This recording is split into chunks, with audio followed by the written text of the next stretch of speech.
beep. Is it working? Beep beep.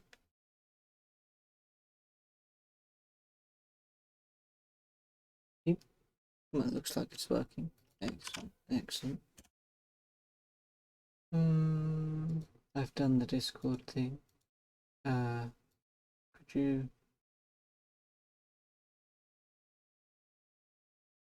There we go. Okay, so I think today, other than me needing a drink, hang on. We're going to start with this little game called If on a Winter's Night for Travellers. So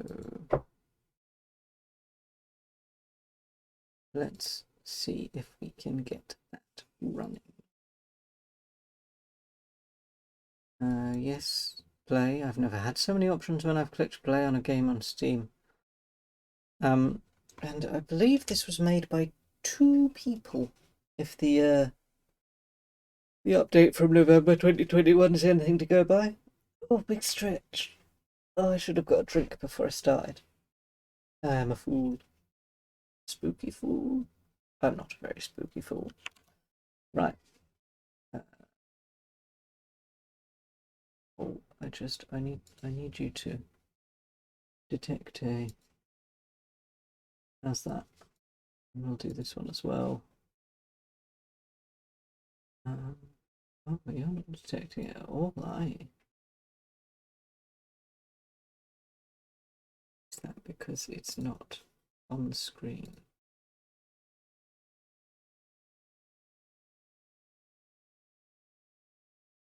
Oh, it looks like there's a little fire by my head. Oh, I like that. Oh, it's gone now. That's a shame. Like a record noise, is that?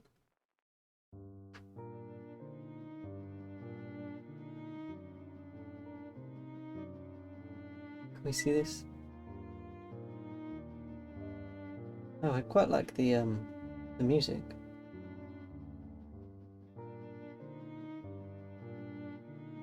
Okay. Now I'm going to check this time because we had several technical difficulties with the last spooky stream and my last sim stream. I'm just a dum-dum lately. It's the lack of sleep. And sun is setting, so let's remove the sunlight from my room.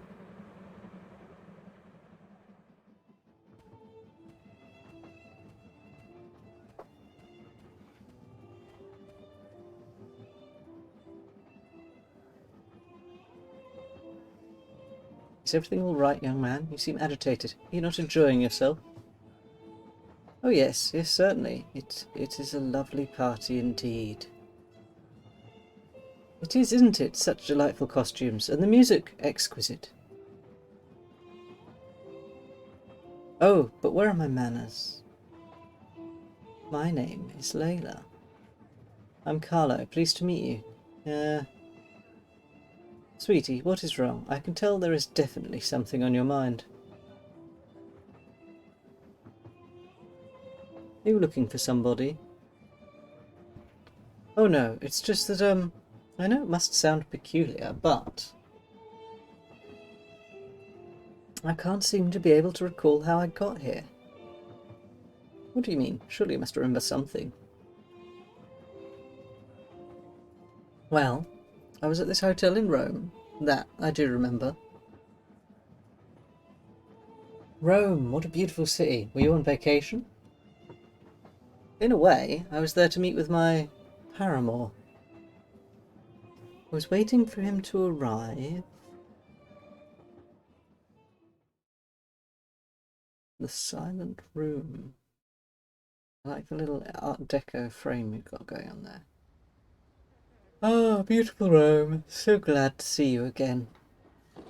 Still as majestic, as decadent, and of course as loud as ever. Oh well, I'll sleep when I get back in Turin, I guess. What time did Patrick say he would arrive? I'm sure I left his telegram around here somewhere. Ah, here it is. My shooting star. Thrilled to see you. Please check in at the Grand Roma. Everything taken care of. We'll be there around noon. Love, P.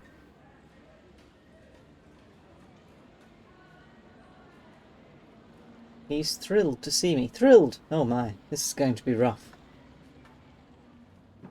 Oh, I've got control now. What's this? How does it actually work? Do I... Oh, okay. Sure. Be still my beating heart. I should take a quick look in the bathroom mirror, make sure I look presentable. And also, check if room service delivered the flowers I ordered. Everything needs to be perfect.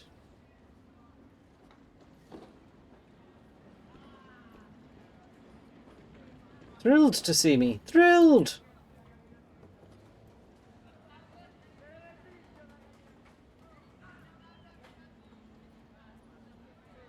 I'm so tired from my trip, I just want to take a nap, but Patrick should be here soon. Maybe we can call room service and have breakfast in bed.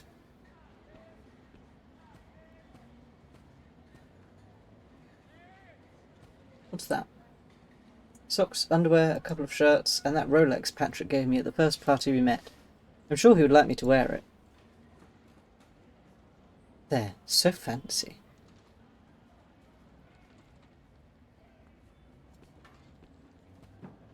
Room service, one of the greatest inventions of humankind. Oh, it's a glass table. I was wondering what that was when I saw it on the side. Whiskey, gin, vermouth, amaretto, Campari, of course. Yum. Is that limoncello? I've never had limoncello, but it sounds delicious because... great! Room service delivered. But I should move them somewhere else where they stand out a bit more. Yeah, they do kind of blend in with all of the other flowers. Yeah, because it's supposed to be lemon flavoured, and I love lemon. I will just happily chow down on a lemon. Okay, so I have this now. I think it should be here. If he's come from travelling, he'll want to sit down and we can look at the flowers, you know. Ah, and here's the card, just as I requested. To my one and only. He's going to love it. Maybe I should try playing some music. So what's on this?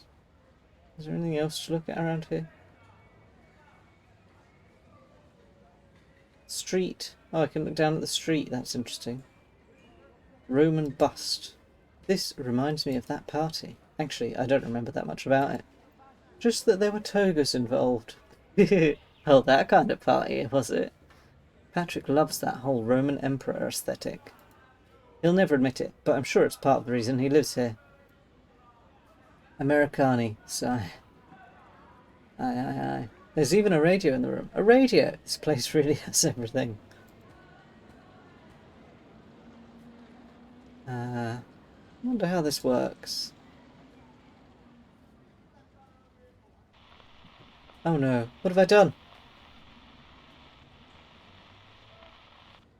Oh dear, what a relief. I should take a quick look in the bathroom mirror and I'll be all set for when he arrives. Well, let's look out the window first. Oh, I see, it's market day. What a racket. Main door? How do I get to the bathroom then? Ah, to the bathroom. I didn't notice this little chunk. Am I live? Is it working? It says I'm live. I'm going to assume I'm live. Been there, done that. What else we got? Is that a B-day? That's a B-day. A bathtub. Well. Towels. I'm sure these towels cost more than what I make in a month. Why are you staying in this hotel then? You lucky handsome devil, you. You really hit the jackpot this time. What if he's the one? The real one? Can you imagine? Having to tell Mum and everything. Okay, you know what? We'll cross that bridge. When and if we ever get to it. For now, you look just dashing, young man.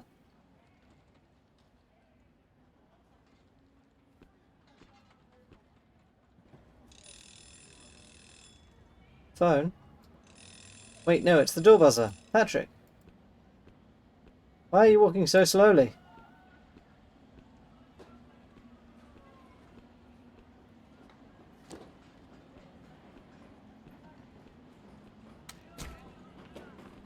Carlo. Patrick, so happy to see you. Look at you, it's been too long. Oh, I'm getting a phone call. Me too, I'm so happy you made it all the way here.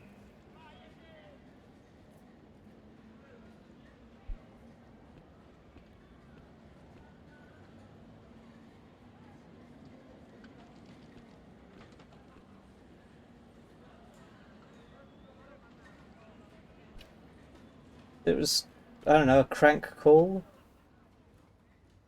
I missed all of that. I'm sorry. Very much so, especially that bathtub. I'm assuming he's asking if I liked the room. So yes, very much so, especially that bathtub over there in the bathroom. I can assure you, you've never seen anything like it. I'll take your word for it. Have you seen there's a radio and everything? Did you try to find some music? Oh, it didn't cross my mind, but feel free to if you want. Don't mind if I do. That's a lie, we did try. It's got a little creeper face on it. There, that's better. So, how about a drink? We should really make the most of this amazingly equipped bar I see over there. If only in solidarity with my fellow Americans suffering under the grip of the Volstead Act.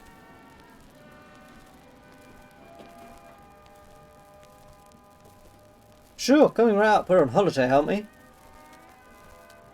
That's my bambino. Let's do this. So, one for Patrick, one for me.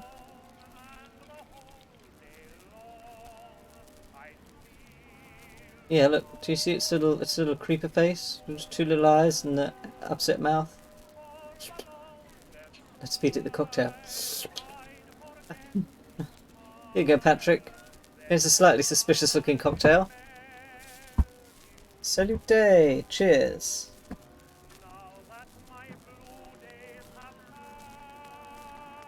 Off. Oh, by the way, those flowers are for you! Oh, they are absolutely lovely. And look, they come with a card. To my one and only. Charlie, Carlo, I need to tell you something. Want to sit down? I'm fine here, thanks. Look, Carlo, we can't keep doing this. I'm sorry.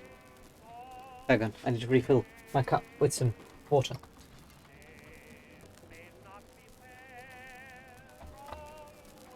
Yes, if you've only just joined me, there is indeed a sink right next to my desk. I live in an old Victorian building that was, most recently, before flats, it was a hotel. And every single room has a sink in it. Actually, I lie. One room doesn't have a sink in it. The living room. But the kitchen has a sink, the bathroom has a sink, and both bedrooms have a sink.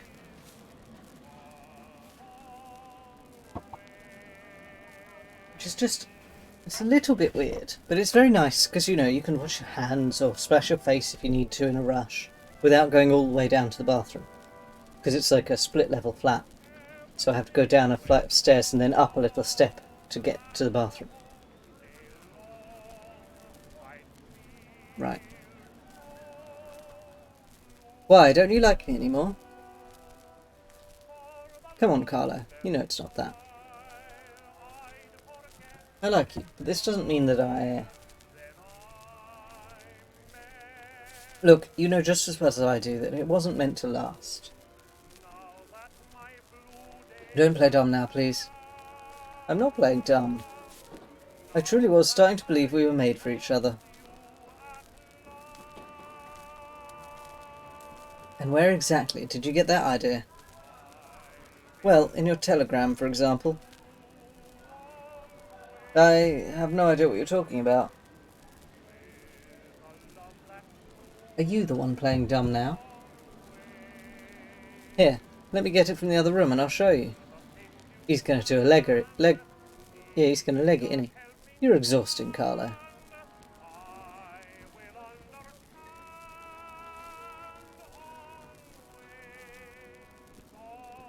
I'm fairly sure he's going to leg it, but sure.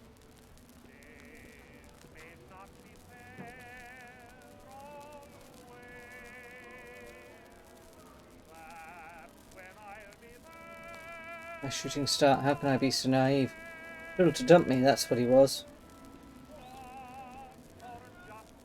No, he didn't do a leg. He didn't do a runner. Your shooting star, of course.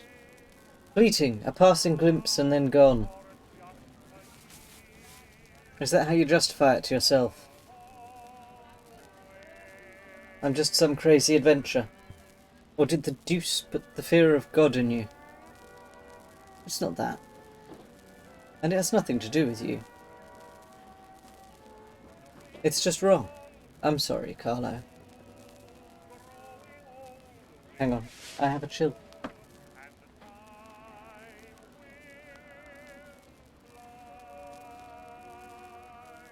Wrong? How can this be wrong? Wrong? How can this be wrong? The only thing that's wrong is having to hide it.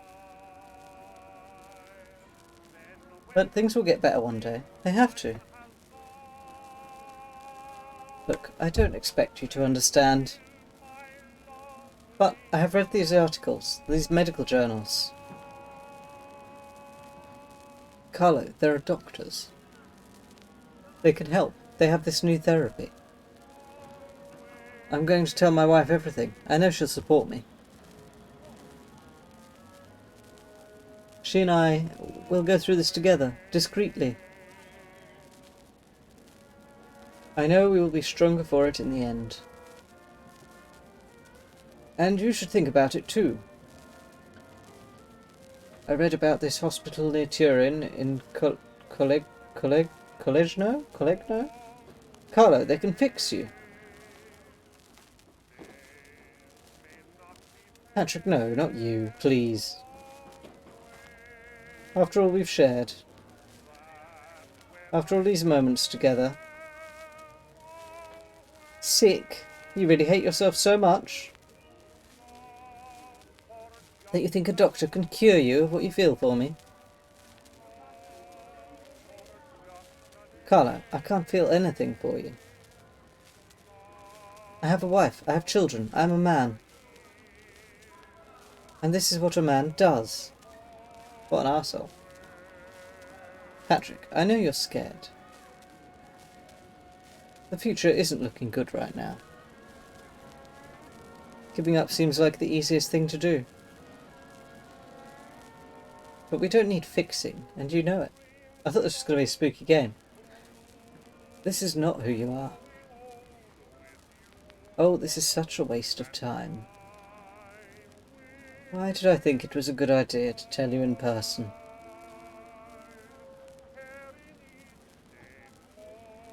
I'm sorry, Carla, but that's all I can give you. I need to go home now. Can you please call room service and order me a taxi cab? Alright. Alright, sure.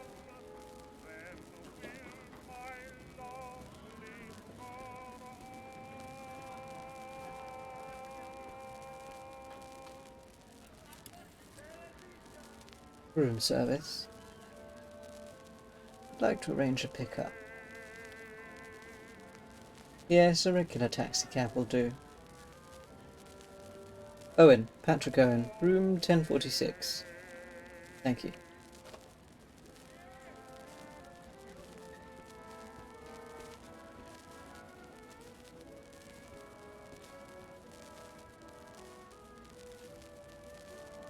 Is there anything I can do to change your mind?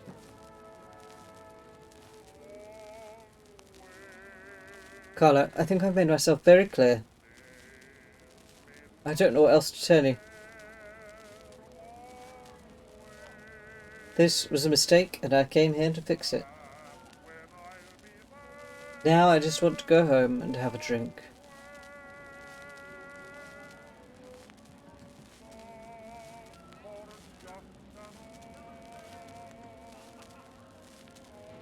Hmm.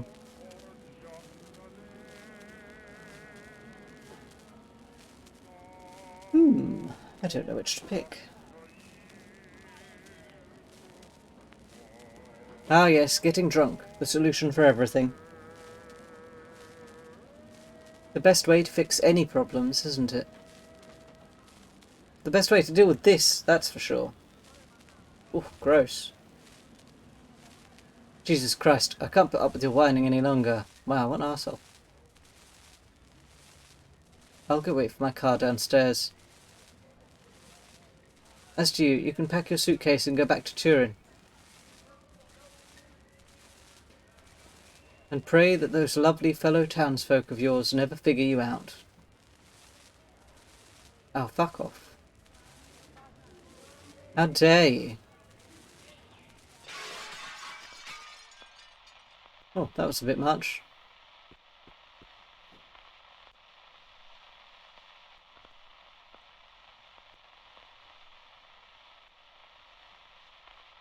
I see.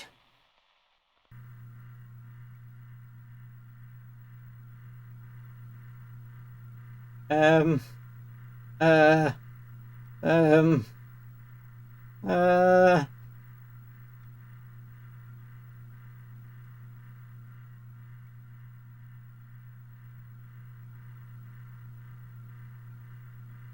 Uh...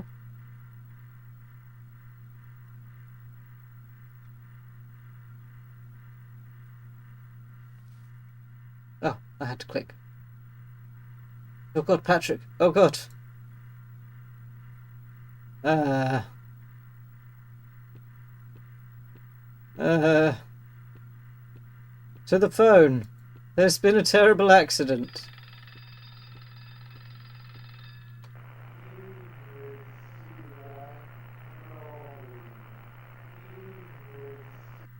My car is here. What happened? Why am I standing here? I was on my way to the bathroom. I need to wash my face. I need to calm down. I can't call for help? No? Okay.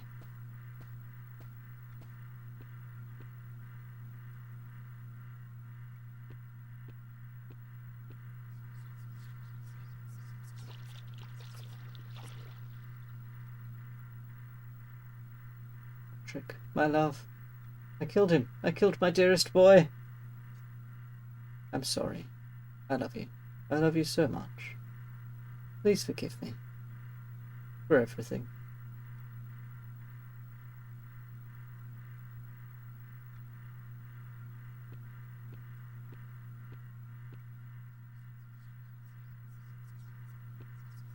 What? It's an invitation to some kind of masked ball? RSVP not required. So this is supposed to be a mask? It slithers.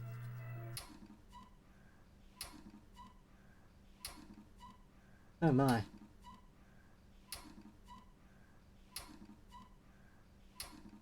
Okay, let's make a note that we need to put a trigger warning on this video. And the next thing you know, I'm here in this train with a drink in my hand.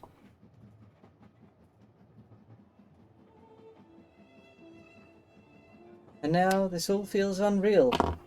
Like a strange dream. Like I shouldn't really be here. Oh dear, what a terrible experience that must have been. I'm not surprised that you're feeling disoriented. Excuse me, I'm so sorry to interrupt. Not at all. What is it, darling? Do you mind if I take a seat? Of course not. Please go ahead. Thank you so much.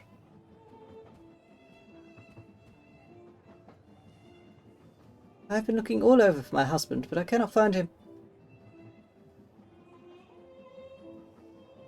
I'm quite certain that we were supposed to meet here, yet nobody I speak to seems to have seen him.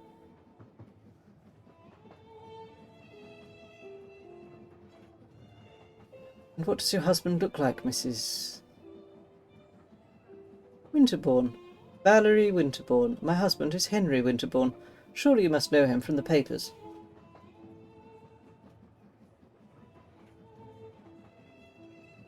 Not that it would matter here, but I am confident that if he were around, I would have recognised him already.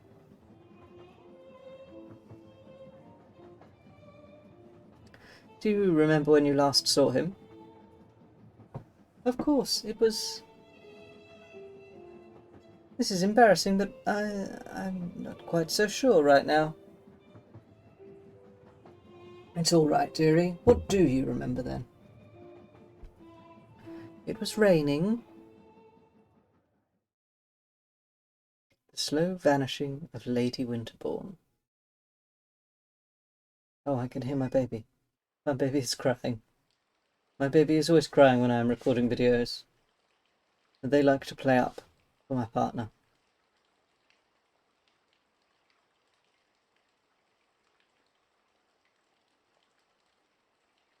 What lovely rain sounds.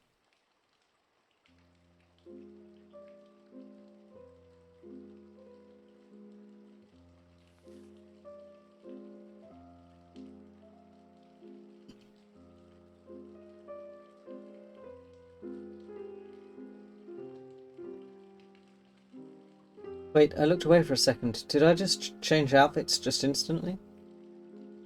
Laudanum. My medicine keeps the nightmares at bay. But there's not much left. No. No light. It hurts. It's in the armoire. These are for tomorrow. Is it tomorrow yet? If I close my eyes, I can almost hear...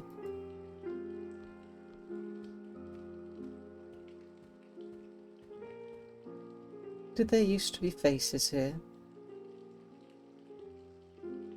Shh. Quiet now.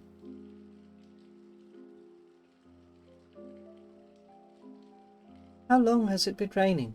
What day is this? I'm not very good at lady voices. Or, let's say, more feminine voices. Outside? But it is yesterday. I cannot go outside when it is yesterday. Outside? But it is yesterday. I cannot go outside when it is yesterday. Have I been sleeping? It's dark.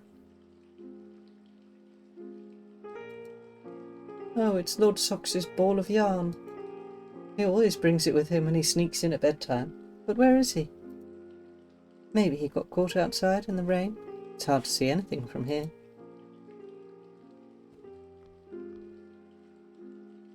I can't see anything. Maybe the servants know something. Do we have a bell?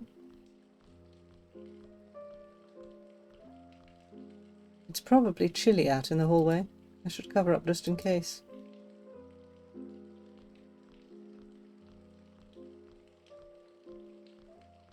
Laudanum. What was I doing? I think I forgot. I'm just tired. I haven't slept well. Yes, I just need a bit more rest. A short nap will do me good, no doubt. But first, my medicine. Oof. Oh dear. There's so little left. Why hasn't the maid replenished it yet? What was that? An envelope.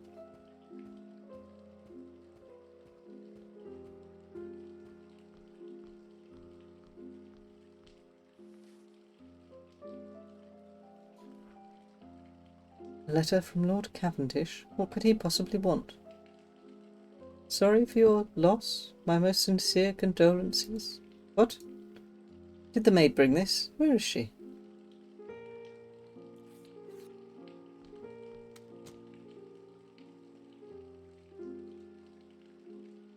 Feels like it's inside my head.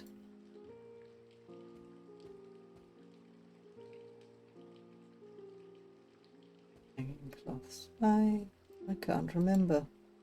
Some fading memory. Something not quite here. The housemaid should be here, in her chambers.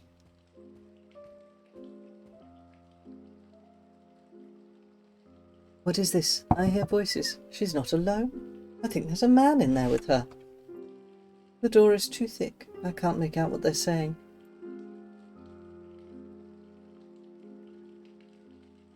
I need to find a way to listen to what they're saying.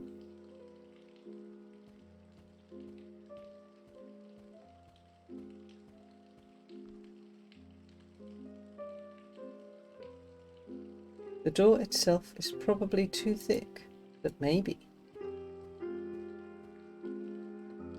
Ah, perfect.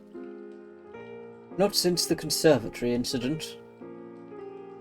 What about her laudanum consumption? Has it decreased at all? No, but she mustn't have much left.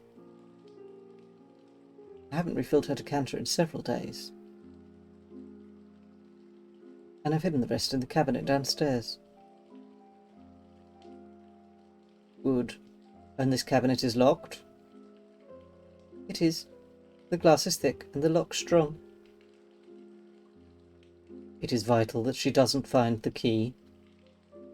She needs to regain her composure and her health. More letters are arriving. And rumours abound. The display cabinet in the parlour. How dare they keep the key from me? I should burst into that room right now. But I will deal with that tomorrow. I think I will have my medicine now.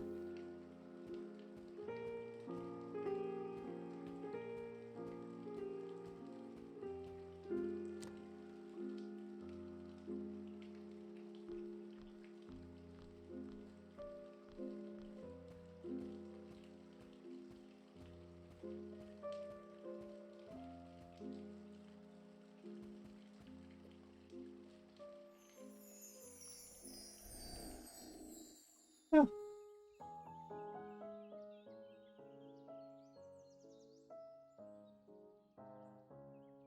My favourite bedside book, Proust's À la recherche de temps perdus.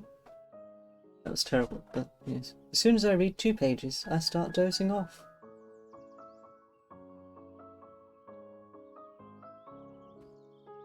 What shall I do today? I could play my harp for a bit. Maybe afterwards tea in the conservatory with a good book. It's not dark yet. I don't need to turn on a lamp. It's so warm outside. I don't need anything else.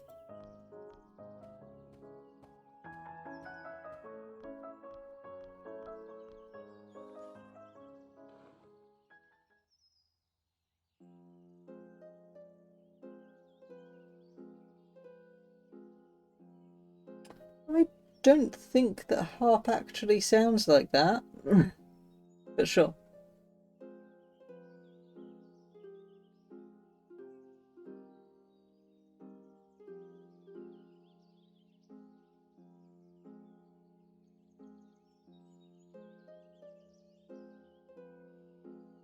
Do I have to click to stop? I do. The most wistful of memories. Monsieur Satie was a true master of melancholy. But right now, I'm in the mood for something more cheerful. There is cat hair all over the carpet, as per usual. Sigh.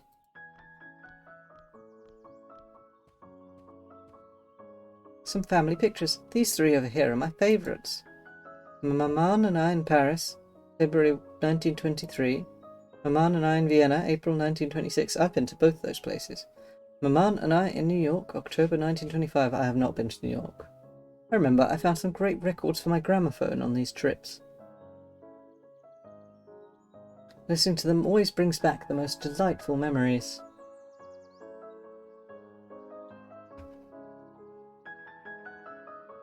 Henry protested at first about having Lord Socks in the portrait. But if I am a Winterbourne, then so is he. He should be here any time now. If I catch him just when he is arriving, I can usually see his automobile from here. I see.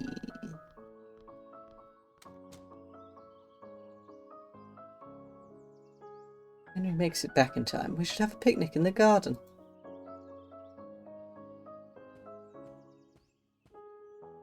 Mum and Dad, oh how they hated posing for this. They think painting is out, and there is nothing as exciting as photography these days. I cannot say I disagree, but it is so lovely to have them here on the walls like old-fashioned aristocrats. Dear Grandpapa Beauvoisier, he believed in me when no one else did.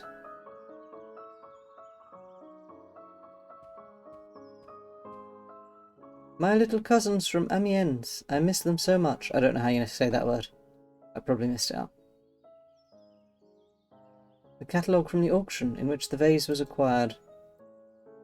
Classic Qingha vase from the Ming period, invaluable, and one of the few pieces the family can still afford to keep. The beautiful Murano glass is a souvenir from our honeymoon in Venice.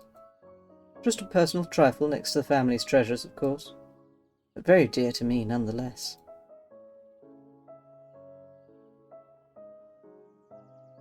I hope Henry won't lock himself up in his study when he gets back. Because of his business trips, we barely get any time together lately. Oh, do I have to go this way?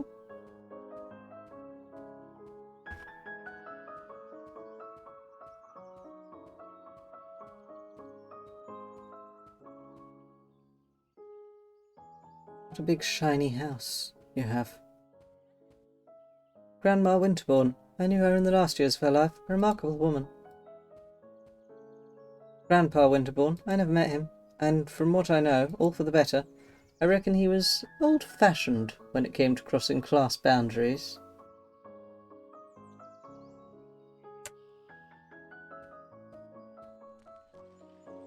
I feel dizzy. Why was I going downstairs anyway? I'm not sure now. Was I not going back to my room? No, go to the parlour. Where am I? Why was I going downstairs anyway? I'm not sure. Was I not going back to my room?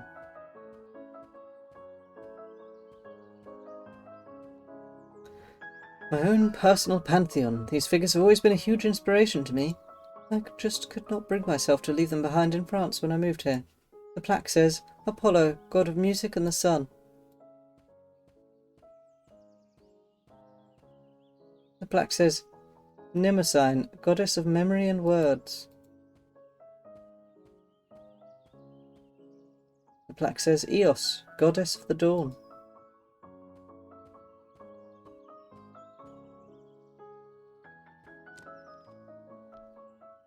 I don't know what's wrong. I feel so weak.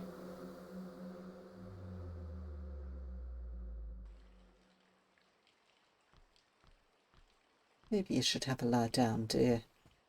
You've clearly experienced a significant loss.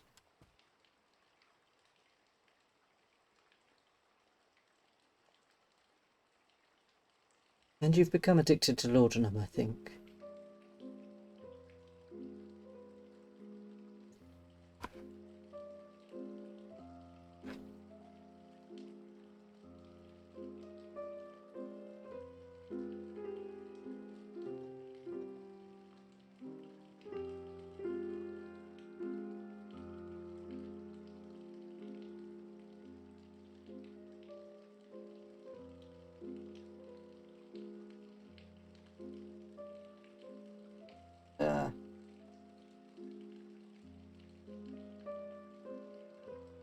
I believe that laudanum is basically medicinal opium.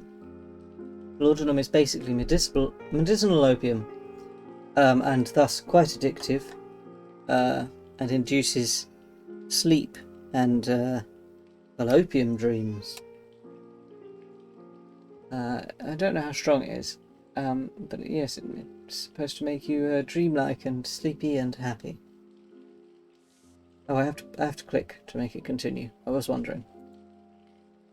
Oh no, another letter. Why do they keep sliding the letters under the door if she's clearly having such a bad time?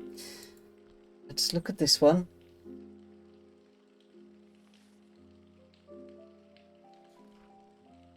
Lord Windsor now? What is this? Deepest condolences, again. But there's more. I am aware of the dire situation of the Winterbourne family. Rumours about that precious Ming vase, one of the few pieces not yet sold. Surviving on your fortune alone. I believe that our union would be nothing but mutually beneficial. This is outrageous. What is this all about? I must find the housemaid. I demand an explanation. Besides, she has the key to the cabinet.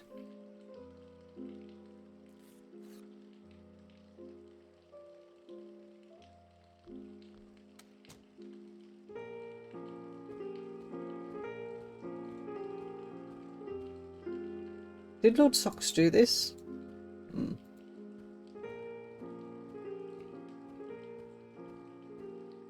I can't hear anything. It seems like the room is empty. Or maybe they are hiding from me.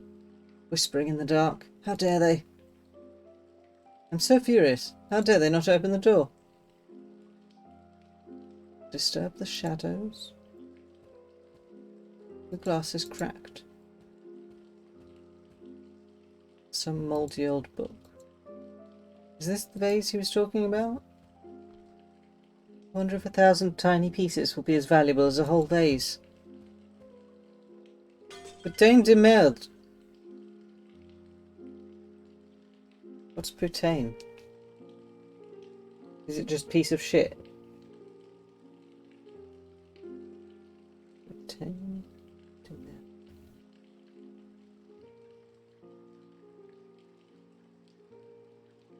Oh, holy shit. Oh, god damn it. I see. Okay. Well. Bits. Good.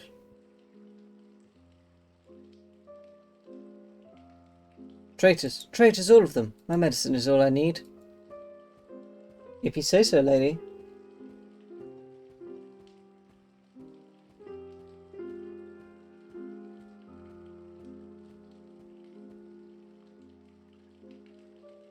A shadow. Just a shadow.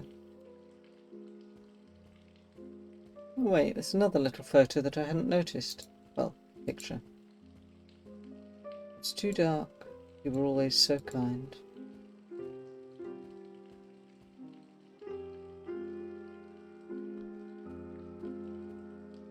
Books and more books. Here's one and another.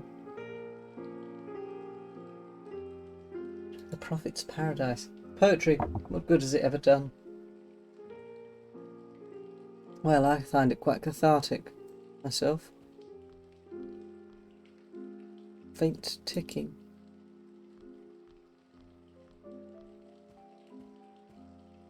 My medicine should be in the cabinet. There it is, hidden at the back among the glasses. But I don't have the key, and I have no idea where the maid is. Well, I'll smash the bloody thing open if I need to. There used to be flowers here.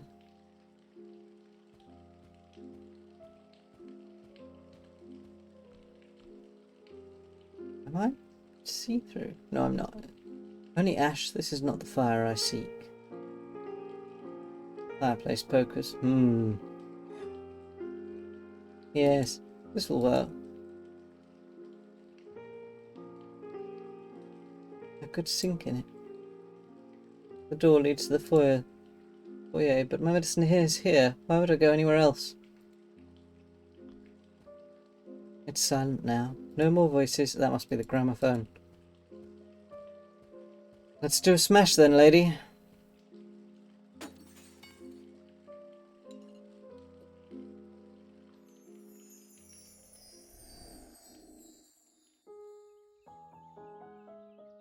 The smell of fresh flowers in the morning is one of life's subtlest pleasures. Glass inside glass, to be admired from afar and not touched. What a sad fate.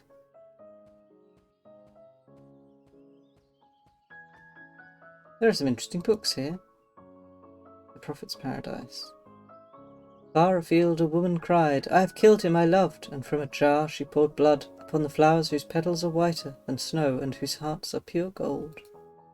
What is this? What is this book doing here? Treatise on Clocks. One of those awfully boring technical books that Henry's dad liked to keep around. Striking as they might look, decorative clocks, such as those embedded within busts or statues, lack precision and reliability. Such models exhibit an average delay of 7 minutes when referenced against a classic long-case clock. This is, of course, unacceptable. Well, of course, unacceptable. Without fear of wind and vertigo. I don't like this one.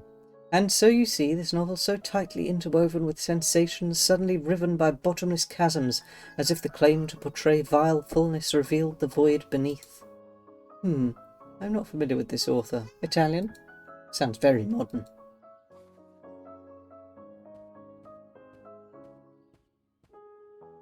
A gramophone.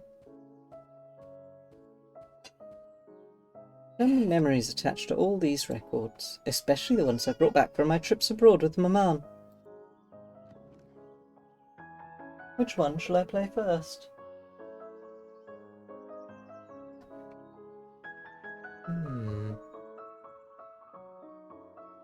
Three old Viennese dances, sure.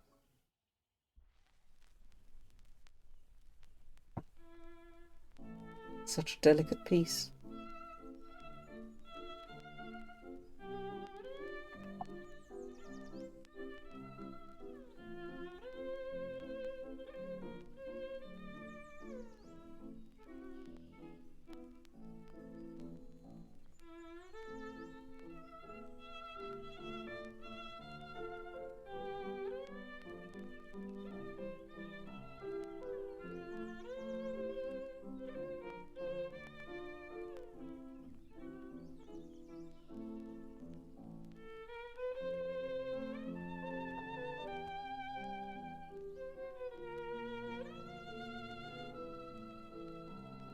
I suppose that's enough of that. What shall I play after this? Parigi o Cara? Sara? By Giuseppe Verdi.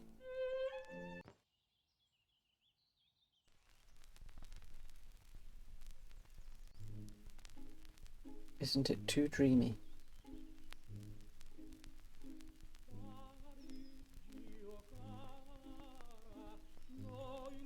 Oh, I like it. I'm turning it up a bit. For me. I love the animation of her dancing. I love it. Oh, I'm going to take this opportunity to drink a little more water.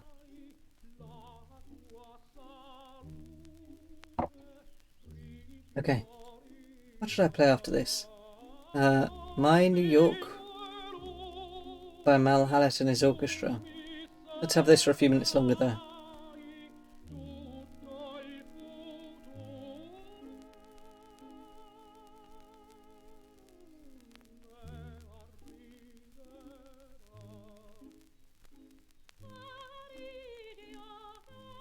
Ah, classic. Okay.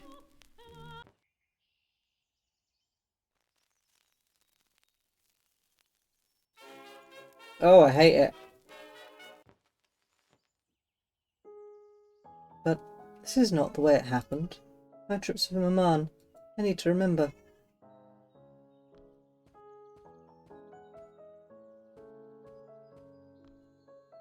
Sounds like the servants are talking in the foyer, but I do not need anything from them right now, and I should not eavesdrop. It is rude. A table clock.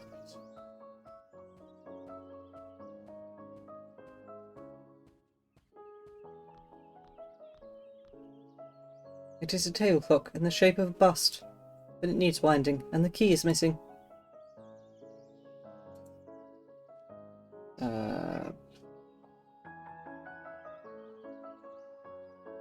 The bedroom, I guess. That's where the photos are, right?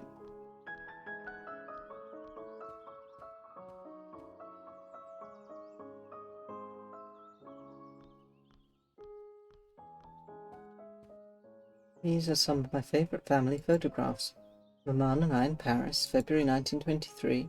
Maman and I in Vienna, April 1926. Maman and I in New York, October 1925. Oh, I really feel like listening to the records I brought back from these trips. I could do with a little walk down memory lane right now.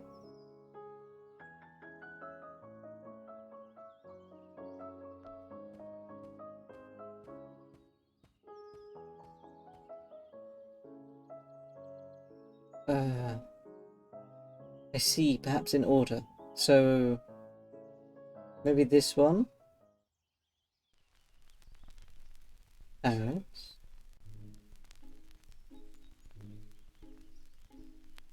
Vienna.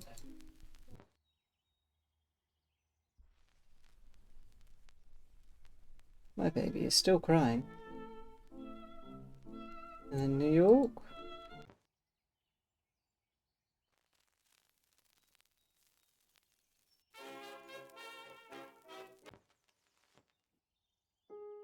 But this is not the way it happened. My trips with my mum. Oh, I seem to have done that in the wrong order. I'll be back. I need to see what's going on with my baby.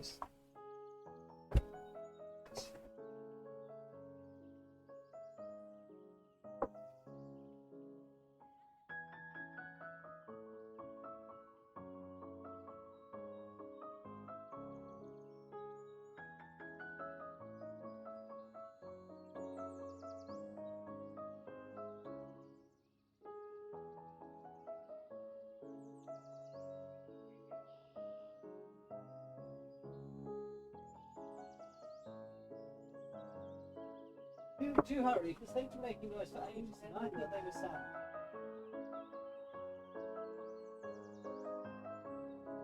Yeah, that's them, I'm afraid. Oh, fail. Now you're crying.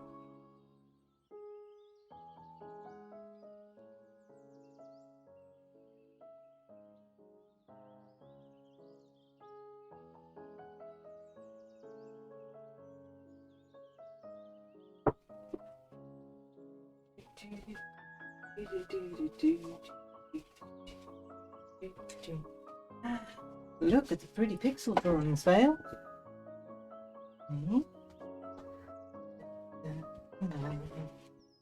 So Papa's misremembering the order of things. Papa needs to get them in the right order. So let's go back to the bedroom. Yeah, look at the lady walk to the bedroom. Yeah. What are you so grumpy about today, huh? Let's see. The photos.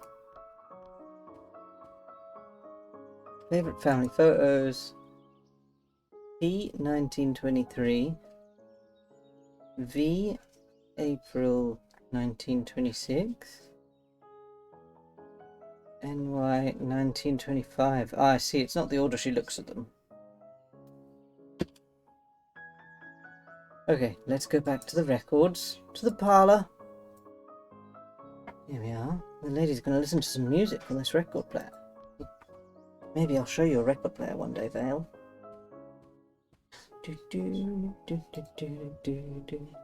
This one.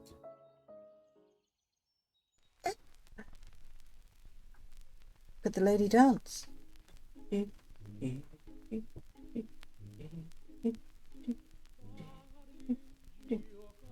Do you want to listen? I have to put headphones on, you little one. Would you like to listen to them? Here, have it next to your ear. Nope, you don't like. Okay.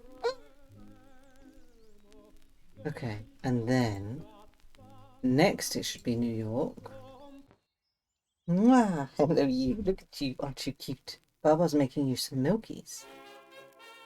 Dun, dun, dun, dun, dun, dun. And then Vienna. Is that right?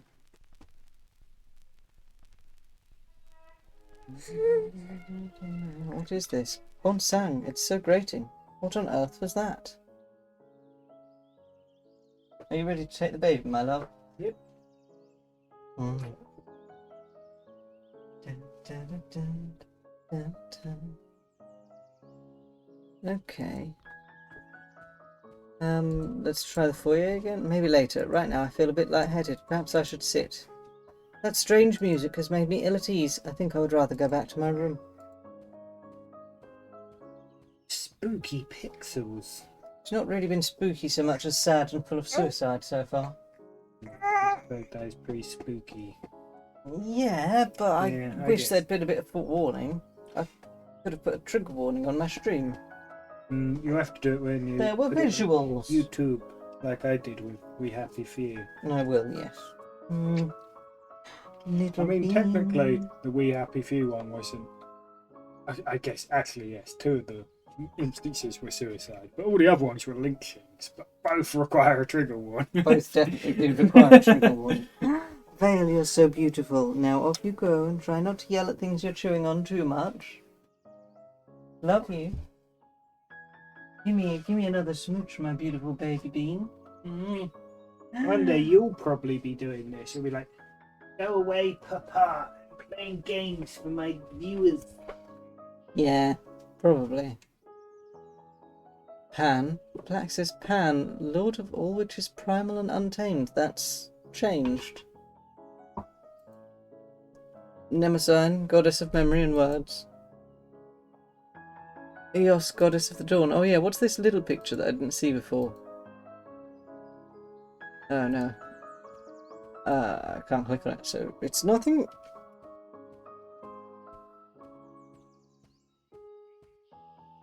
Where could he be?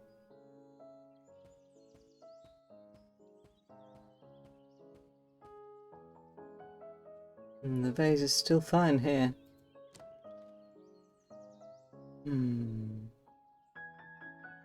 I am in fact feeling a bit indisposed, but something is not right here.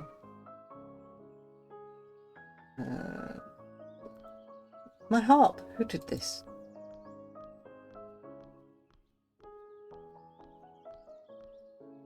The shadow, it's wrong.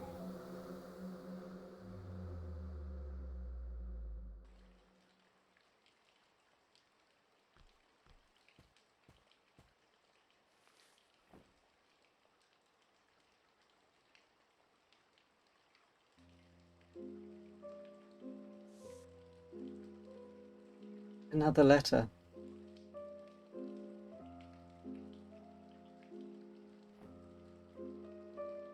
I am becoming transparent.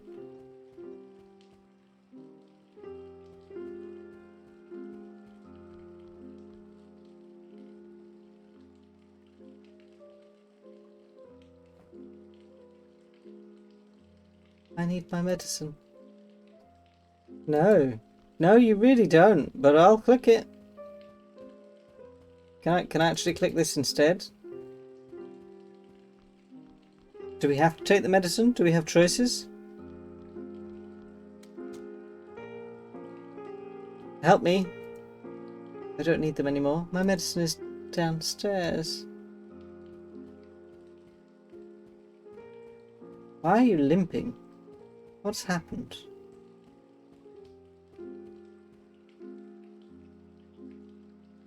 On and on until the whole world has drowned.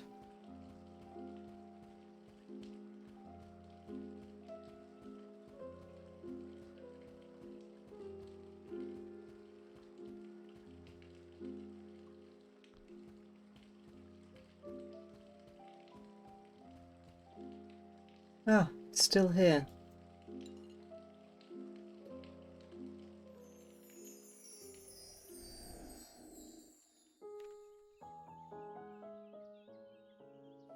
Where did this come from? Uh-oh. It is a letter from Lord Fitzroy. He is a friend of Henry's, if I remember correctly. Hope this letter finds you well. Wish to offer my most profound condolences. What? So daring as to propose an arrangement for our mutual benefit? I dream of holding your hand. Yes, a man can dream. Oh, to walk with you in the lushness of your beautiful conservatory. Is this a marriage proposal? Is this real, or did somebody put opium tincture in my morning tea? This has to be a prank. Nobody in their right mind would dare send something like this. Am must find the housemaid. Provided this isn't some lark of hers, she should know who delivered this. I recall I heard her earlier in the foyer.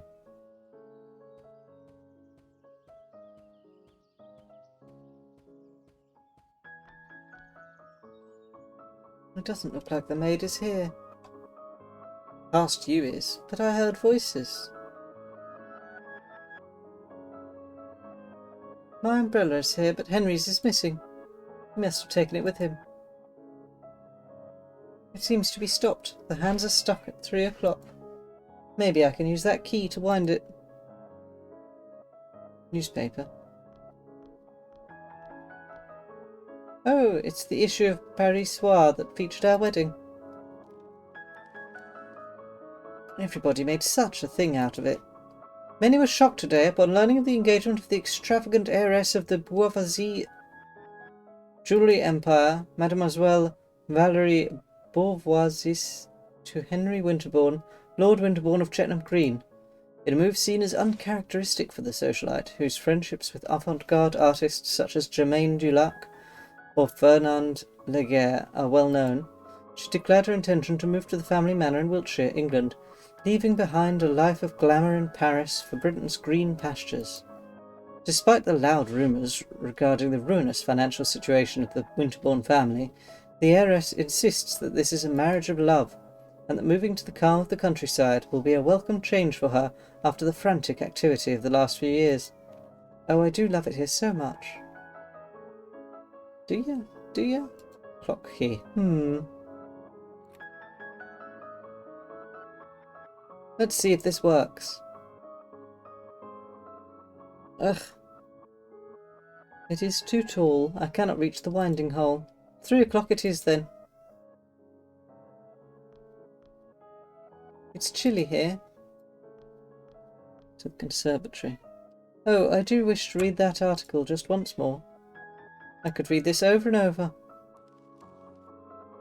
Many were shocked today upon learning of the engagement of the extravagant heiress of the Bourgeoisie jewellery empire, Mademoiselle Valerie Beauvoisis, to Henry Winterbourne, Lord Winterbourne of Chetnam Green, in a move seen as uncharacteristic for the socialite, whose friendships with avant-garde artists such as Germaine Dulac or Fernand Laguerre are well known.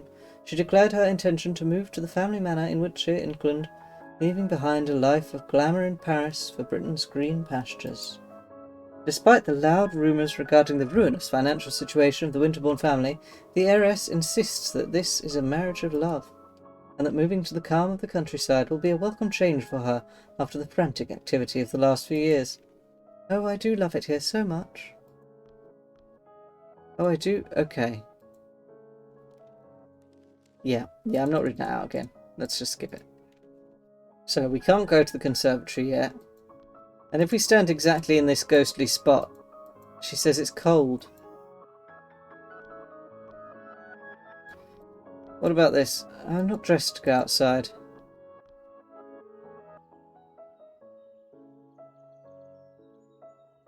Cat purring on your lap, the sound of logs cracking, the faces, the voices in the fire. Are these still the same flowers from yesterday? What happened here, and why has nobody taken care of this mess? I don't really feel like listening to music right now.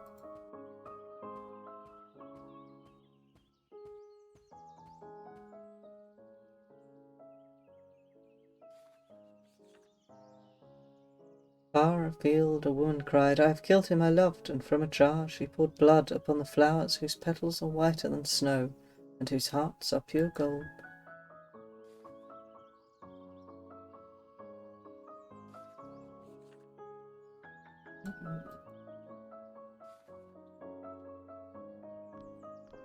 Books haven't changed. The winding key from the standing clock should fit here. Perfect. I can wind the clock now. What time shall I set? Oh. Well, 3, I guess. So that's, 1500. I don't know what I was expecting.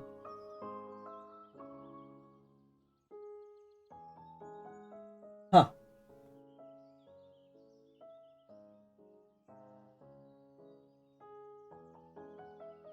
I don't really have anything to do upstairs. Oh god, is there some sort of clue I'm meant to know here?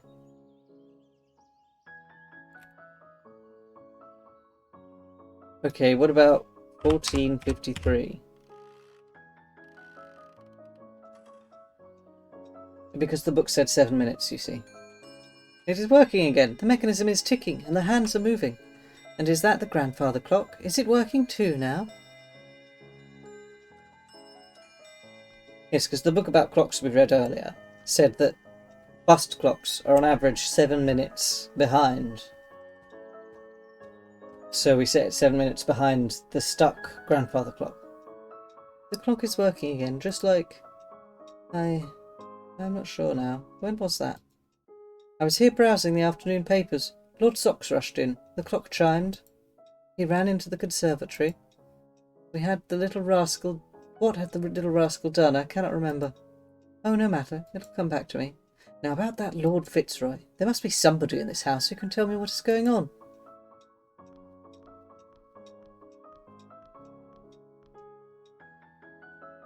Oh, what a beautiful conservatory. My word. Look at all the plants. I mean, even in pixel form, it's gorgeous. Right, what have we got in here?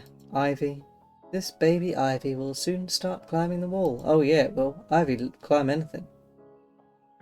Did you know, a lot of people think that ivy damages brickwork, but it doesn't. Ivy can't... It's not strong enough.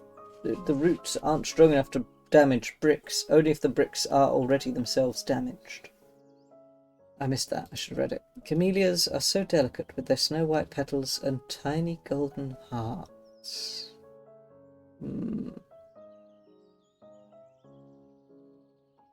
Tea table and chairs. Possibly the best spot in the house.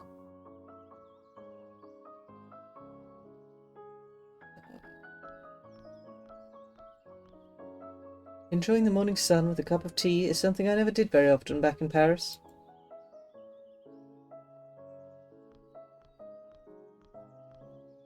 My goodness, so many bugs. This needs a trim. Is that a ficus? I don't know very much about these plants. The azaleas look lovely today. The water looks so serene.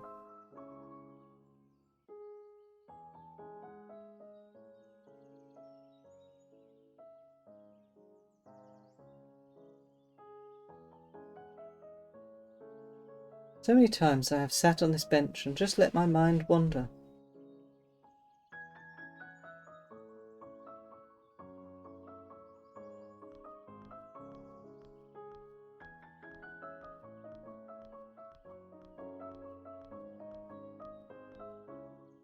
I'm so lucky to have my very own Sancta Sanctorum.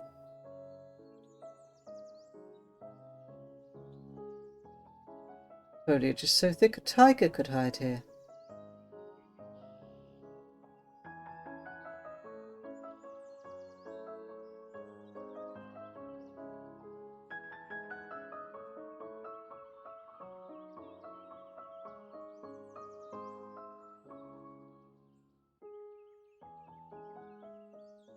Did I see something move there?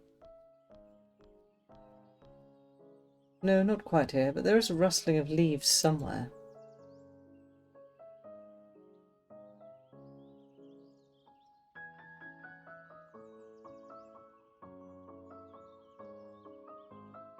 Over there.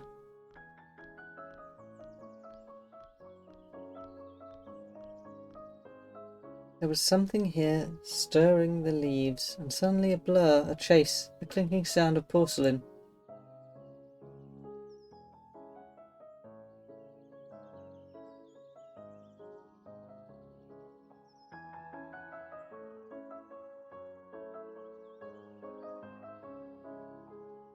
Yes.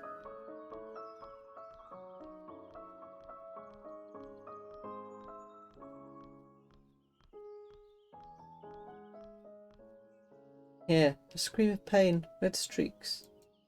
Then, knuckles white like snow, hands so cold, so cold. like this is meant to be a parlour palm. And what a gorgeous one it is. Look at the size of it.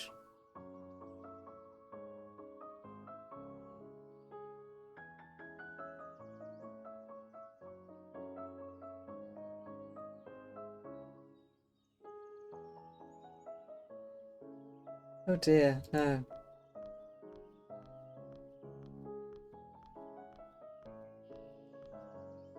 The water is no longer screaming. Then where is this sadness coming from?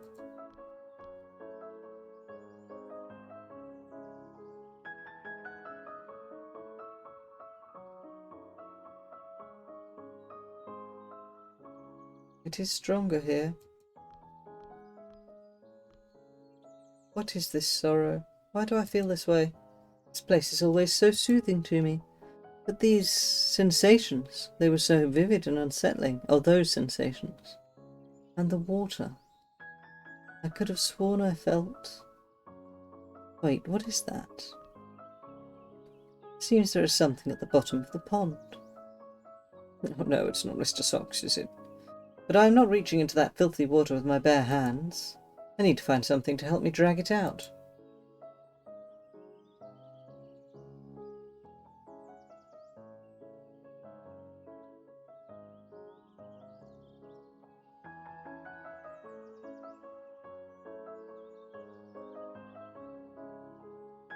Tea can wait. Rustling has ceased. Nothing is moving anymore. Petals so white, hearts of pure gold.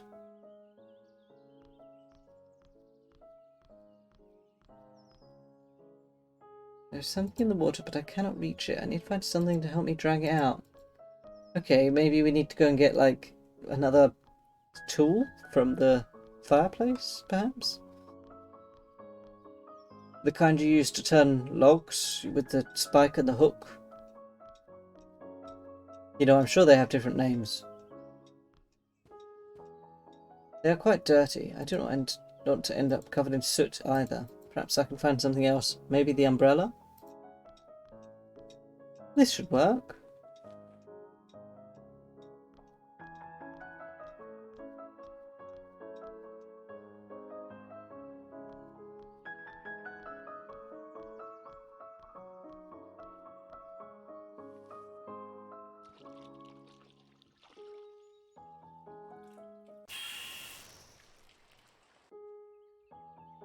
My lord, my dear lord.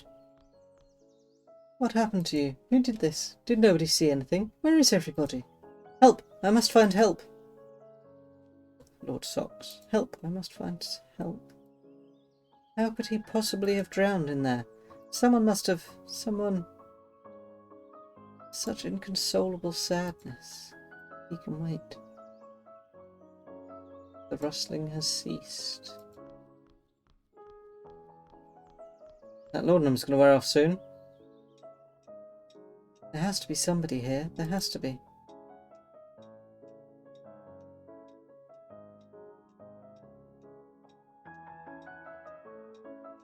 Hello? Can anybody hear me? I don't understand. I left this on the table. Am I going mad? But this is not the Paris Soir. It's the London Evening Standard. Many were shocked today upon learning of the passing of Henry Winterbourne, Lord Winterbourne of Chettenham Green, in a tragic automobile accident. As the car in which he was riding rolled up towards the driveway of the Winterbourne Manor, the family cat, which had been missing for days, dashed onto the road in front of the vehicle. The chauffeur gave the driving wheel a sharp turn. No. No. Henry? Dead? This is absurd. He's here. He's upstairs. I was waiting for him to come home. But he never arrived because he was here the whole time. Of course. How silly of me. That's it. He must be in his study. He'll know what to do. He's in his study. He's upstairs. He'll know. I need to see him. I need to see him now.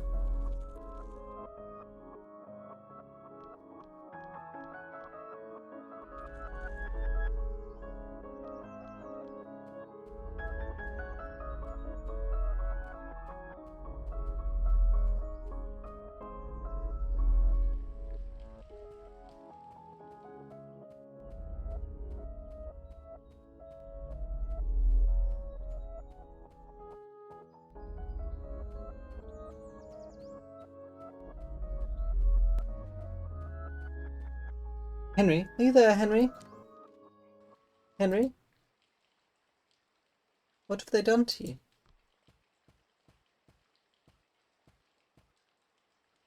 Why did they hide you from me? I've missed you so much, my love. I've been away for a while, but I'm here now. Henry, I did something terrible. It wasn't his fault. He didn't deserve it. But it hurt so much when you left, and I had such dreams. Such terrible dreams. But I've found you now, and I'm never going to let them take you away from me again. I just need one more sip of my medicine, and then I'll come back for you and take you home. We're going to Paris, my love. Oh, jeez. Oh, jeez. I'll be right back. Oh, jeez. This isn't spooky, this is just sad. No more sleep, no more dreaming.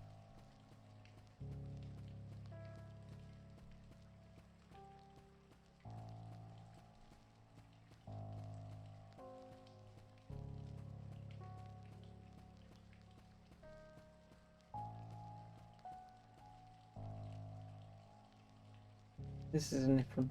Swirling, yawning void. Hypnos. A cold, watery grave. A roaring, primal scream. You inbred bastard. You know, I was thinking,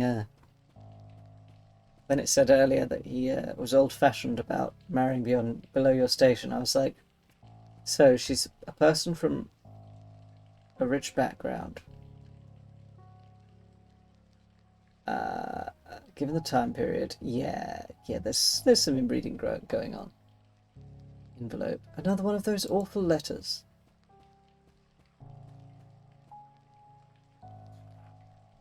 No, it's an invitation to a masked ball. How delightful. Did Henry send this? Will he be there? Oh, I hope so. What a surprise that would be. This must be my mask, then. It's so beautiful.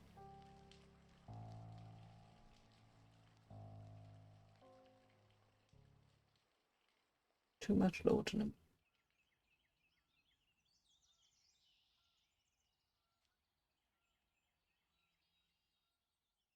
Because, yeah, you know, you... And I was expecting Henry to meet me here, yet I can't seem to find him.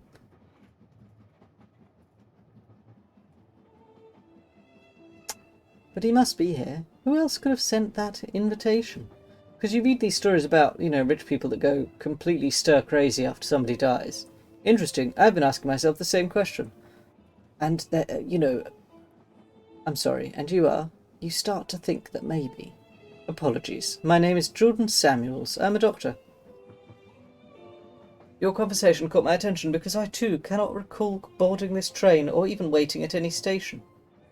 Oh, my throat. It hurts. So much reading. Given the weather outside, I reckon I must have surely brought a coat with me, yet there seems to be no cloakroom anywhere.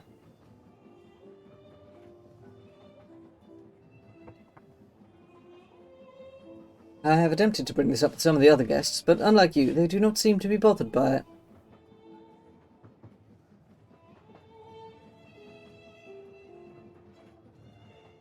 I cannot explain it, but I feel like we should not be here. What do you mean by that, Doctor? Where else do you reckon you should be? I'm not sure you would even believe me if I told you, ma'am. Oh, don't you worry about that, dear. If you only knew how much these old eyes have seen. Yes, you do start to think that perhaps all of that inbreeding of the upper classes, I doubt anything could surprise me at this point. You start to think maybe that's the reason there's so much madness in some of them, in the old stories. Please, sir, I think we all wish to hear what you have to say. Oh, I for one definitely do. Very well, I guess I should start at the beginning then. I had been working late into the night. The Nameless Ritual. I expected more of a game. I mean, there's a little bit of puzzles going on. Ah, autopsy. And through this incision here, we can observe that the pancreas shows signs of inflammation. This tells us that the patient likely suffered from Dr. Samuels. Pancreas. Gallstones? Well, this surely indicates that... Excuse me, Dr. Hayward. Yes, Mr. Lau. Why are you talking to the janitor? Now, boys, calm down. Dr. Samuels, you were saying? Oh, crap. I'm going to Google this, because I don't want them to laugh at me. I believe I am this singular and only person of colour in this entire crowd of white men. So, inflamed pancreas.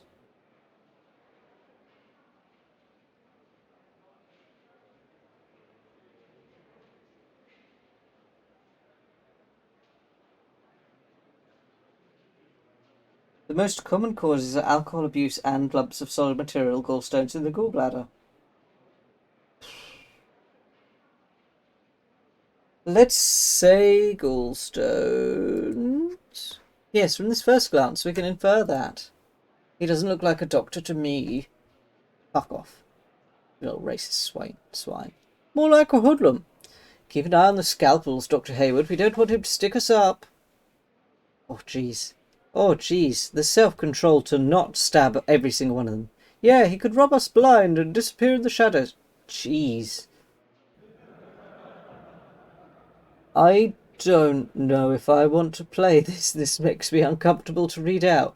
I'll bet he's stealing material from the infirmary. Yes, to sell it to whatever criminal elements he is in cahoots with.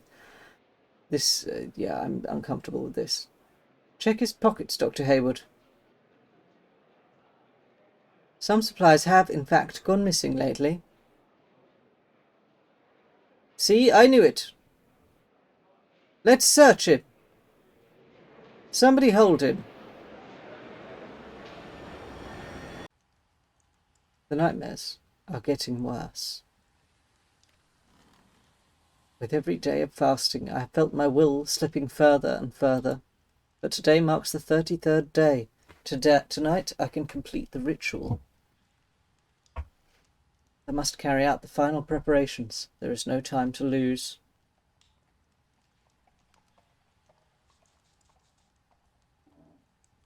Those buffoons. Soon they will know what I am really capable of. Yeah, you've proven a bunch of racist pricks.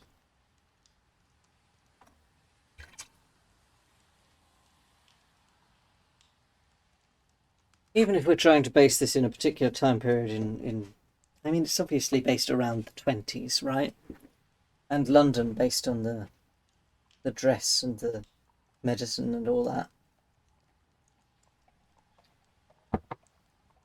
We had people of colour here in 1700s. You know, there's no excuse, regardless of the era.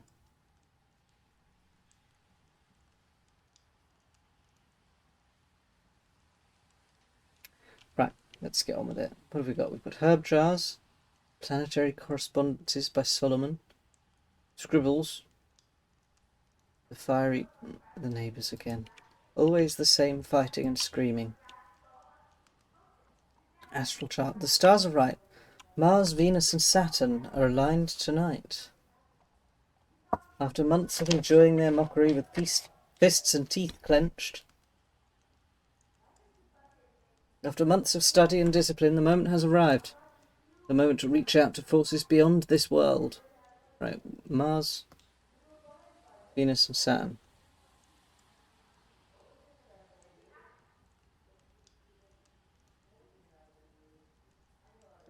Wound Man. The Wound Man, an ancient medical illustration showing different types of injuries and diseases. This one has some particularly interesting notes. The sun rules the intellect. Venus makes the heart yearn. Mercury is the hand in darkness. Mars yields the sword. Jupiter hungers for power and casts Saturn's genitals into the sea.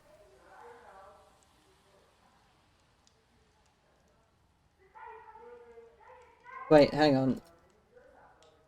I will require this later, but first I need to place the correct herbs in the bowls in order to align the gate. Beyond the veil. It is no longer a magical process to make the guardian of the threshold physically visible by producing a particular mixture of a number of substances. A truly terrible spectral being confronts the magician, and he will need all the presence of mind and faith in the security of his path. Seek not, then, to cross this threshold until thou dost feel thyself entirely free from fear and ready for the highest responsibility. I sometimes hear them talking of terrible places in my sleep. I try to write down as much as I can when I wake up, but there is so much I am missing. A chapel in the wilderness, fire amongst the moaning trees, a theatre, a dripping blade, the hateful whispers of the dead, a sunken library where memories are drowned and voices from the past echo in the darkness. What does it all mean? You know, if you live in poor people housing, as I have, coming from a poor background, you do often have to try to keep your thoughts running when that kind of noise is going on in the background, you know, your neighbours shouting and screaming and just this awful acoustics and herb jars. These are the ingredients I require for the first part of the ritual. I need to burn the appropriate herb in each bowl, but before I get started, I should bring Mr. Williams his morphine. It's probably in my jacket pocket. Madame Zidkova's forbidden opus in 6 volumes. This is the passage I need. The sun burns in golden flames. A violet mantle shall devour Mercury. Cast ye the symbol of Venus onto flames of emerald, and engulf in crimson all that belongs to Mars. A raging azure inferno for Jupiter, a black grave for Saturn. I think I have it memorized now. Athame. My ritual dagger. I'll need it later. Okay, jacket. I should take it to him before I get started. My career at the hospital is already on shaky ground. The last thing I need is to be caught taking supplies home. But his tuberculosis is terminal, and this is the only thing that can grant him some relief at this point. Reasons for an NHS, my friend. Reasons for an NHS. Okay, let's go.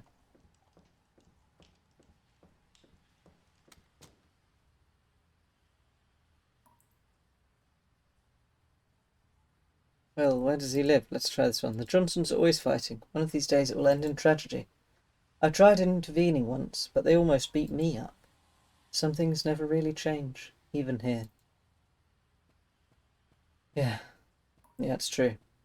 And this is why rights are intersectional. Because there are some things that we all have in common.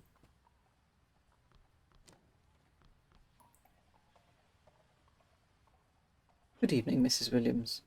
Dr. Samuels, I'm so glad to see you. I was worried you wouldn't come. I apologise. I got held up at the hospital today. How is he doing? Not good, Doctor. He can't barely breathe no more. And that cough, it ain't never been this bad before. Do you think he's... I'm so sorry, Mrs. Williams. I wish I could do something. Despite all the medical advances of our era, consumption is a battle we've yet to win. But this will help with the pain, at least. Thank you, Dr. Samuels. Bless your soul, thank you. No need to thank you, Mrs. Williams. It is my sacred duty. Go to him now. He needs you. Yes, of course. Thank you so much. Good night, Dr. Samuels. Bless you.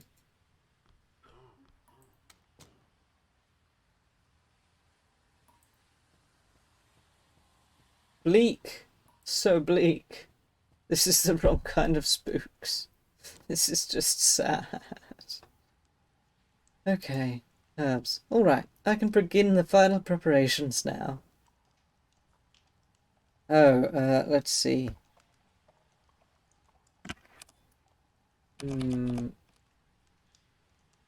I suppose I need red. Need to put the herbs in the bowls.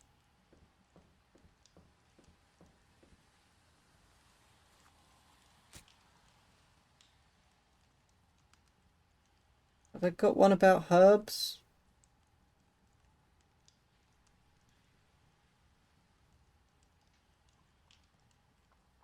Planetary correspondences.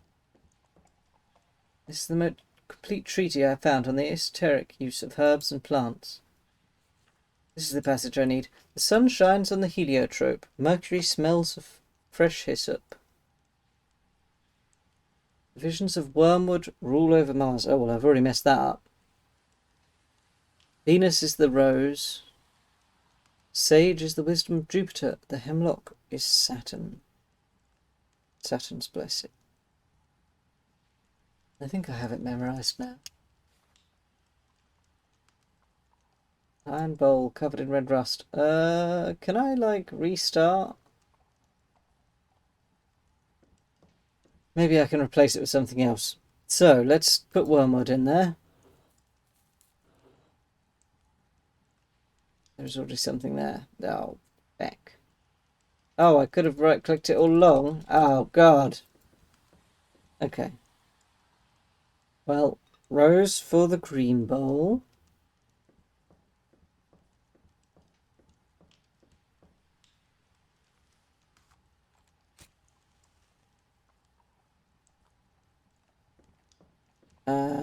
Hemlock for the black brackets white bowl.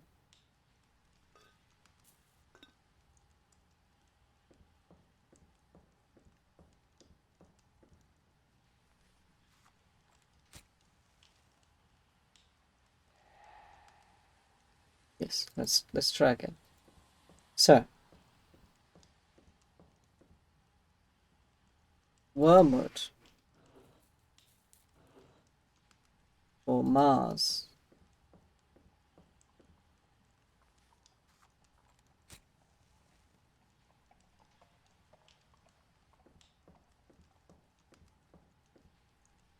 Rose for Venus.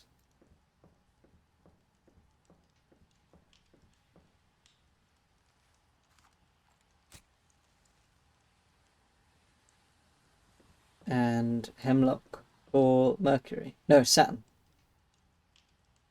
Hemlock for Saturn.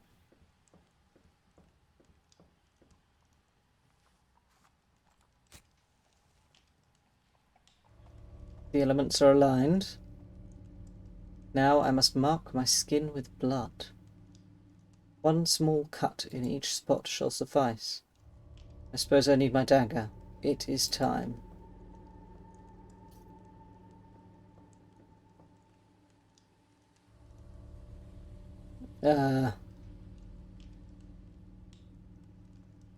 Wait, hang on. Okay, well, we'll do Venus. Oh, flesh.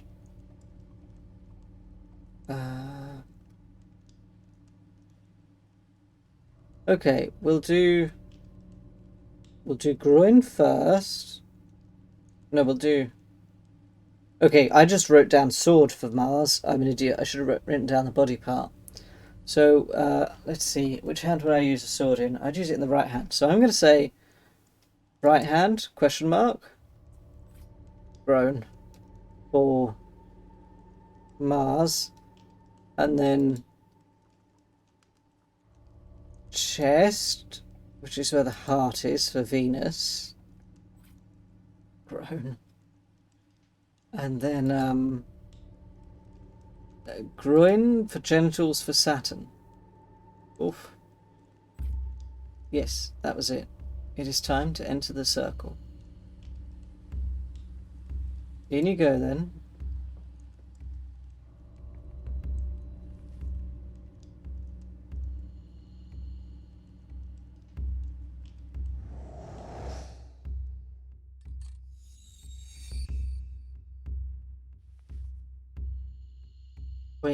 What is this?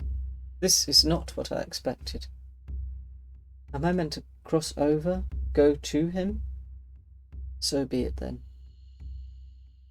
Audentes fortuna iuvat?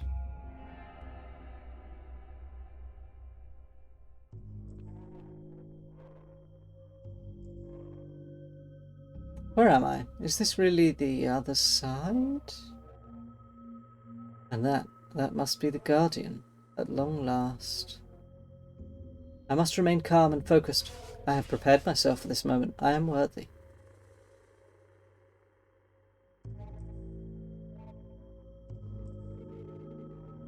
The light is sickening. Nobody has slept here in a very long time. Scribbles. These look like notes. Is this my handwriting? How can this be? I do not remember ever writing this. I have given my memories away to the waters. I barely remember who I am. My soul is a scorched, blackened stump. All my acts of kindness undone. I do not know what they will demand of my body. I fear this has all been for nothing. But I cannot turn back now. God help me, if he still remembers my name.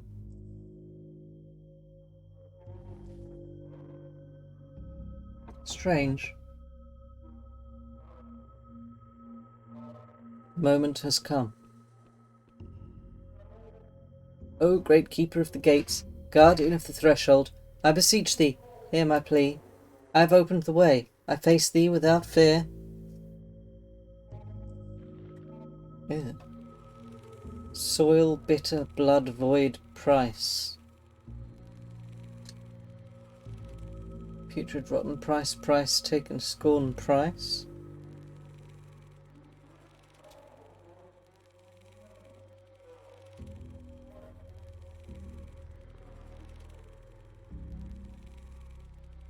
Failed, trapped, flesh, unworthy, unworthy, unworthy.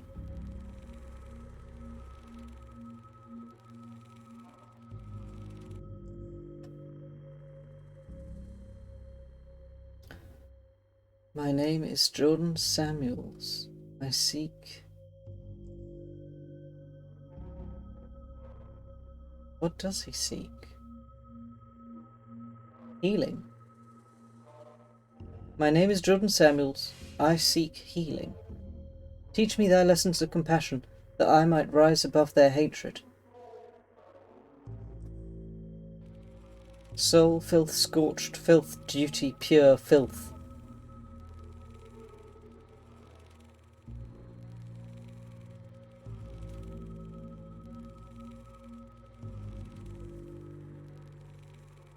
Kindness charred, unworthy, unworthy, unworthy.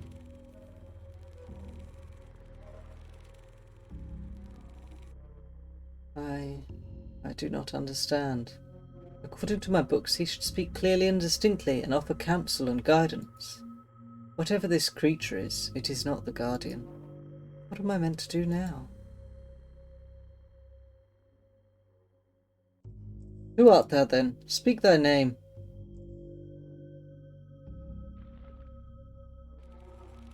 Once ever trapped, Jordan trapped, always doctor together. Uh-oh. Gone, scalpel was on both worth, Samuels we. Trapped, punish, both ever punish flesh. Madness, I am Jordan Samuels, me. Vile creature, trickster. Ha ha ha ha. Lou? Lee? Ja. Why is the Guardian not here? I carried out every step of the ritual to summon his physical form. What else do I need to do? So all burn, erase, price. Tribute, mind, purpose, flesh. By soul. Not one failure enough. This makes no sense. None of the texts I read mentioned something like this. Where am I? What is this place? Present are the same, crossroad yesterday, together. All can never Possibilities, time, tomorrow, both. All converge. Time, possibilities, tomorrow, both. I can barely make sense of this gibberish. A crossroad? Is that what this place is? Some sort of limbo? I'm wasting my time. I will not get any answers here. I need to try to make sense of all this. Can we leave? There is nothing here. No door, no walls, only darkness. It is as if reality itself ended here.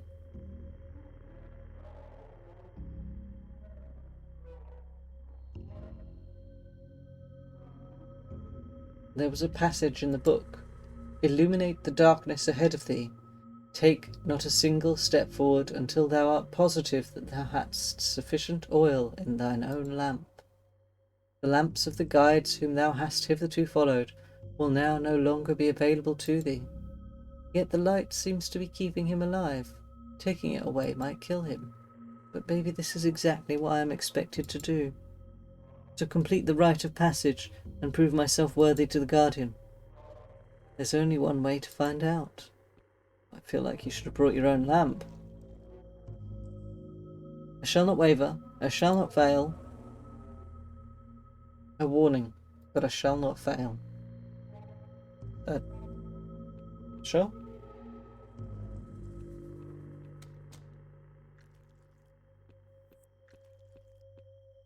The Johnsons. Something terrible happened here.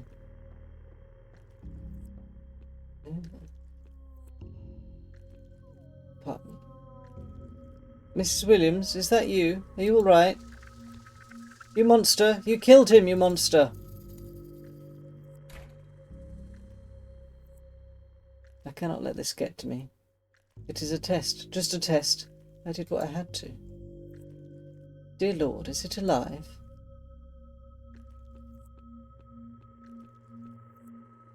The stairs. They no longer go up to the street, but downwards.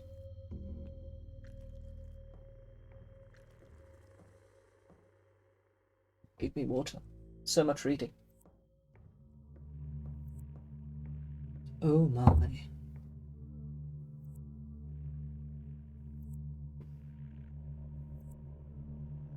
I cannot see anything ahead.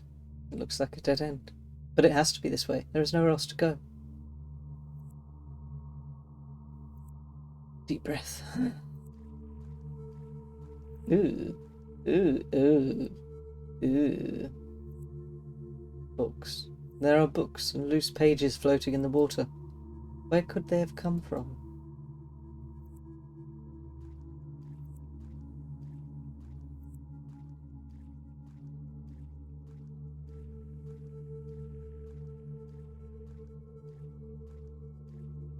I recognise those bookshelves. I have seen this place before, in dreams.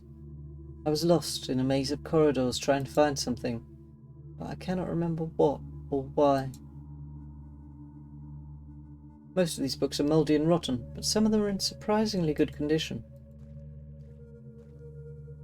Azamandi, Song of Songs, Kama Sutra, the spirit and the flesh, always inextricably intertwined. Well, yes. Romance novels, love stories, bundles of letters. This whole section is a monument to the depths of the human heart. These seem to be relatively recent. I recognise some of Miss Austen's works.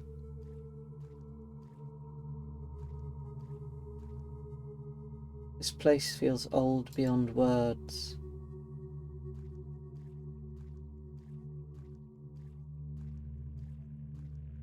A librarian, perhaps. I can barely make these out. Most of them don't even have titles. They look like diaries and manuscripts. God! Another creature. It is not acknowledging me. Does it not know I'm here, or does it simply not care? Should I try making my presence known? Here, my name is Jordan Samuels. I have walked these aisles in dreams. Art thou the keeper of this place? It is paying me no heed. I do not think it is listening to me. There seems to be something else. What is it writing? A memory of Jordan Samuels, Born April 27th, 1897. A memory of Dr. Samuels, field medic. A memory of Jordan, loving betrothed. A memory of that darky down the street. Oh, gross. A memory of Mr. Samuels, music aficionado. That is me. That is my life.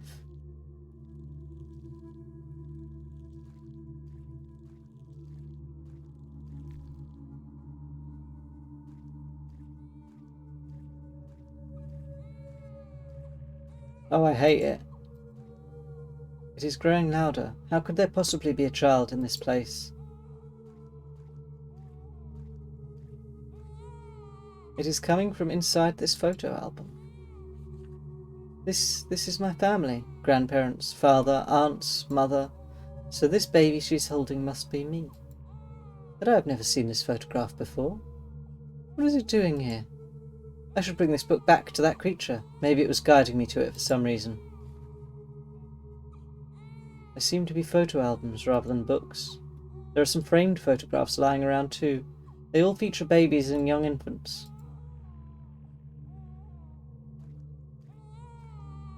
No, no, not the crying baby noise. No, you don't know what it does to you once you've had a baby. No, no, make it stop. Help. Help, it hurts. It wants the book. Give it the book then. My soul.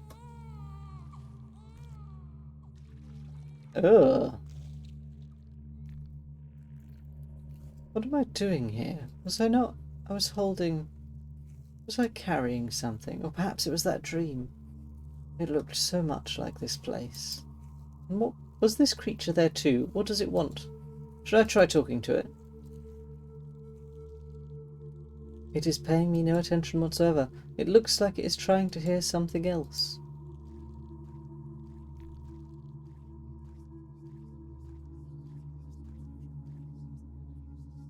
I can barely even make these out. Humidity and mould have damaged them beyond. These have been drafts, stories, last wills, confessions, maybe.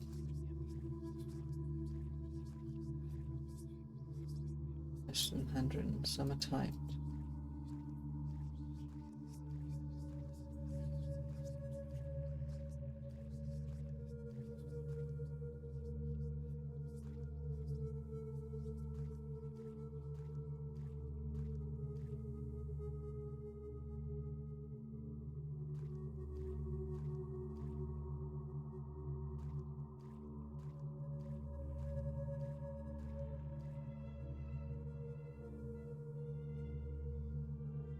Barely anything left in these shelves. I can only make out some tomes on Baroque and classical music and some titles in Arabic.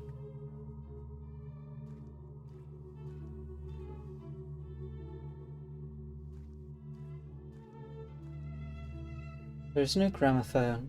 The music is coming from inside this book. The sheet music for Fritz Kreisler's Liebeslied? Of course it is. The day I received the acceptance letter from the Chicago College of Medicine and Surgery. Oh, so it's based in America rather than London. I borrowed a tuxedo, spent too much money on a fancy concert, drank too much wine afterwards.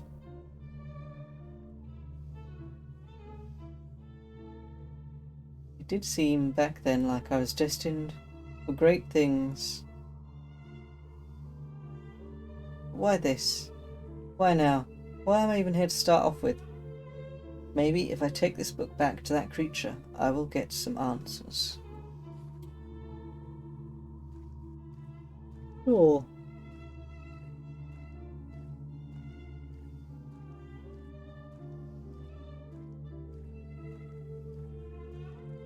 It wants the book. Give it the book then, I guess.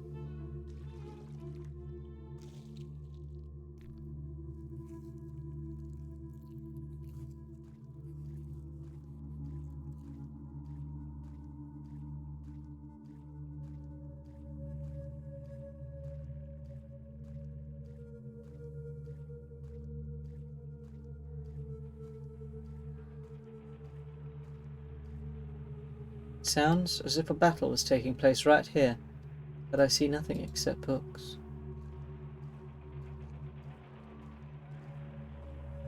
These are all about the Great War. Diaries, maps, field reports.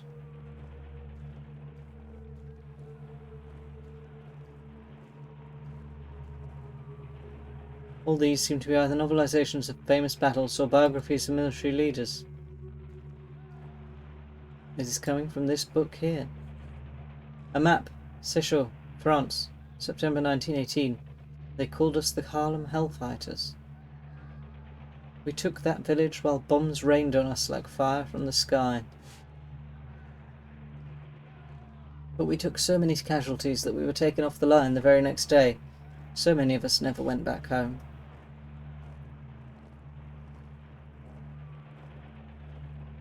For better or for worse, the things I saw there made me who I am today. This cannot be a coincidence. The creature clearly wanted me to find it. I should bring it back and see what it wants.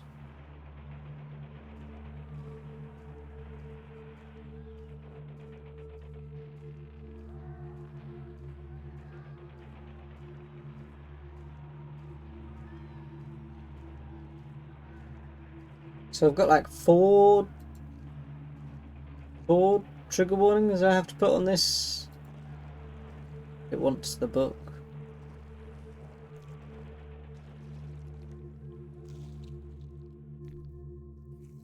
What am I doing here? Was I not? I was holding... Was I carrying something? A memory of Jordan, loving betrothed.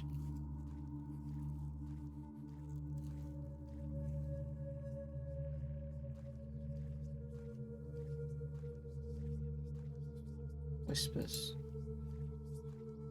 They seem to be coming from this corridor. Stacks and stacks of loose pages, most of them handwritten, but some are typed. The whispers are coming from this book. There is a note inside, and not any note, that note. That furiously scribbled threat. Always the stares, the murmurs muttered under their breath, or the jeers and the scoffs if they felt courageous enough. I never threw it away. What's it doing here? Is this what I need to let go of to achieve the healing I seek? This must mean something. I have to take it back to that creature. Dear Glob, I hope that I wasn't meant to find these in a particular order that's wrong, because if I have to trudge through this all again, I'm taking a break to get a proper coffee. Coffee. No. Okay, give the librarian the book.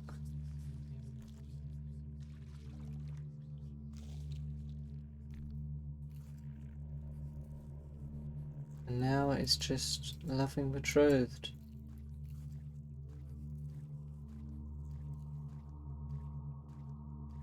Now where haven't I been that might have that?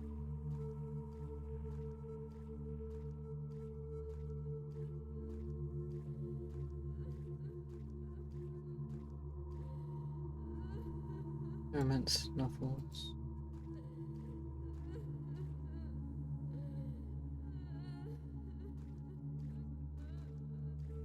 It is coming from this book.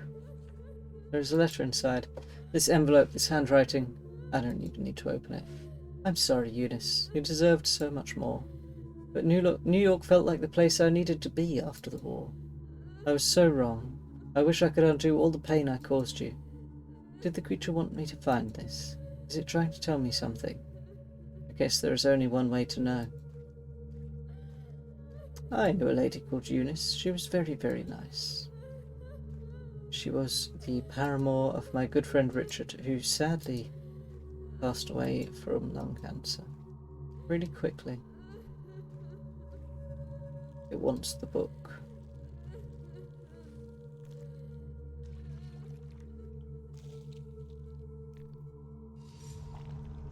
Ooh.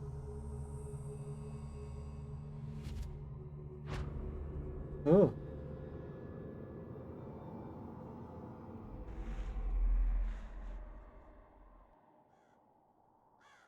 War.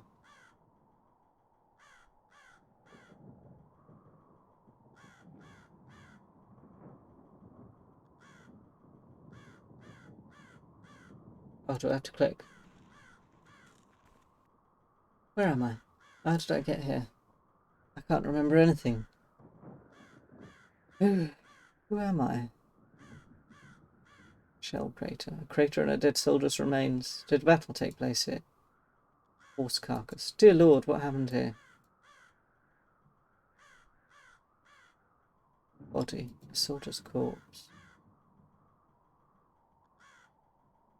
Oh.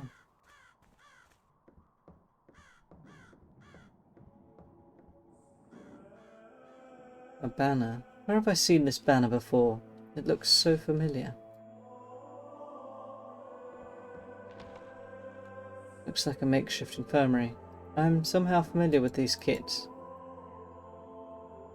Bloody sheets and what seem to be corpses. This must be an improvised field hospital. Church bell. The bell tower has been blown to smithereens. The place must have sustained a terrible bombing. There is some dirty rainwater pooled up in the basin. A bloodied white sheet is covering a body.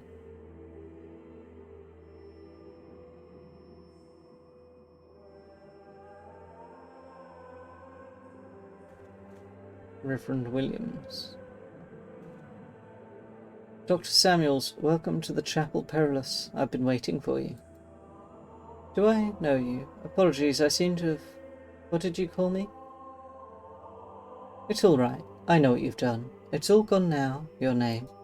But yes, you do know me. You did a good thing for me once. Did I? Yes, and never for a moment did you hesitate. You took the fire of divinity into your hands and acted with the certainty of a thunderbolt, life and death laid bare before you. Such a sight to behold. That sounds arrogant of me. It was not your arrogance, but your kindness. You suffered with me, and my pain was yours. But this soul of yours, this kindness, you need it for another purpose. This fire must be wielded again. The Guardian?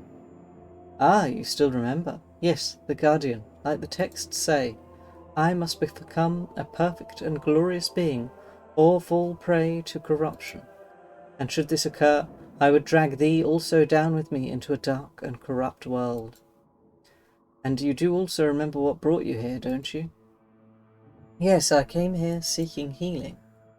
Yes, and yet it is also said that my threshold is fashioned out of all the dread of the strength needed to take full responsibility for all thy thoughts and actions.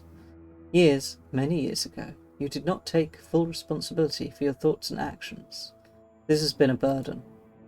Today, you must free yourself of this burden of bygone lives. Look around you. You abandoned these men. You left them to suffer and die in great pain and agony. You were young then. You didn't know better. Now is the time to rectify that. Free them, Dr. Samuels, like you freed me. And I will hear your confession once your dues are paid. Oh no. Gore's bandage is covering his eyes. Good Lord, his hands. Only an explosion could have done this. He seems to be in shock. Soldier, can you hear me? My name is... I'm a doctor. Doctor. Not here. Left. He left. Not here. What is your name, soldier? Shh. Sleep. If I could just sleep. Doctor said he'd make me sleep. He said he would come back, help me sleep, but he left. Shh. He's holding onto a pillow, grabbing it with all his strength. The pain must be unbearable.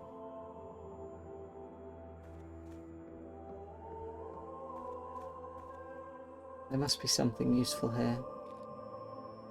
A jar with some opium pills, 8, maybe 10. It must have been for a very long time. Opium in tablet form is not very common anymore. If that is the case, they have probably lost a great deal of their potency. I'll need to use all of them if I want to. Why do I remember all this?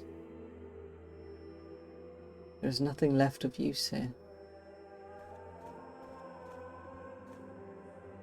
Well, if it isn't Dr. Jordan Samuels himself, so I've been told, but I have no memory of my name or what I did to get here. Do I know you? Oh, I do know you. Yes, Doctor. I remember you. I can't ever forget you. I've been here so many times. I've done this so many times, over and over, waiting here, hoping that you'll bring me a bullet so I can blow my fucking brains out. And you just walk away every time. You walk away saying you'll help me, and you never look back, you bastard. I'm sorry. I'm so very sorry I cannot remember any of these things. You're always sorry, Doctor. Have you talked to Shane this time? Quite the nervous fella, ain't he? He remembers everything, over and over. He just wants to sleep, the poor guy. But he can't forget you either. And Jim, seen him yet? Doesn't talk much, that one. Only moans sometimes, when he's unlucky enough to drift back to the surface. I'm sure he remembers too. I'm sure in that blackness of his, there's a name echoing again and again. And what is your name? Name's Luke, Doc. Lucky Luke, they used to call me. Not anymore, I guess.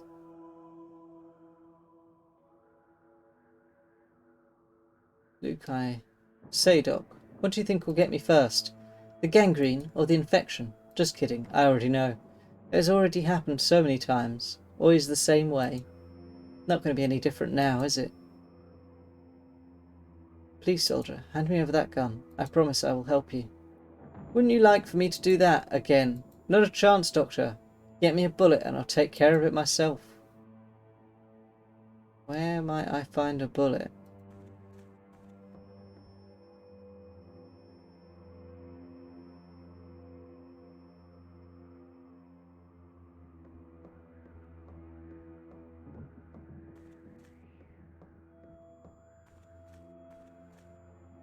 Empty canteen.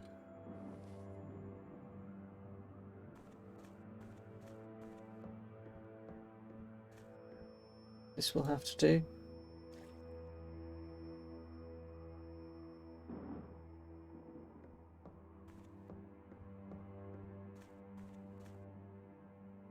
Half his jaw has been shot off. He's wearing an ammo belt. I am sorry. I should have been told what I did, even though I cannot remember. But I will not walk away this time.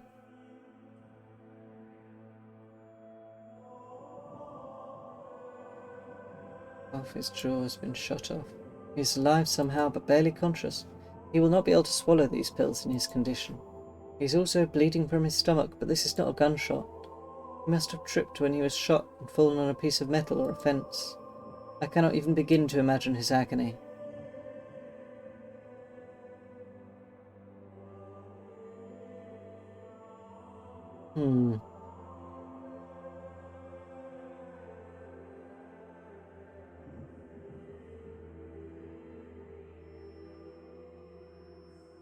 Oh, I see. Okay, help this guy. Suffocate that guy. Give that guy the bullet. Here, soldier. You can sleep now.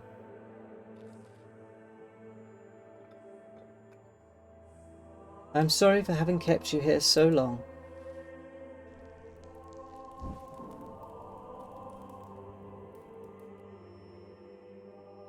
Farewell. I hope the pain is finally over. You will no longer need this.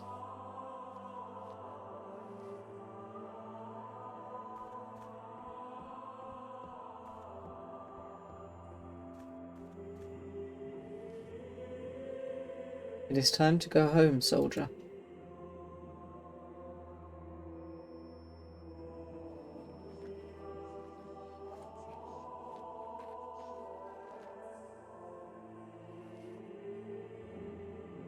I can take these bullets now.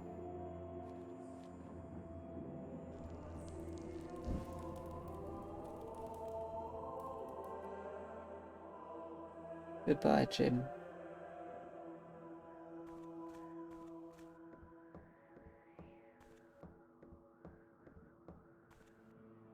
I found what you wanted.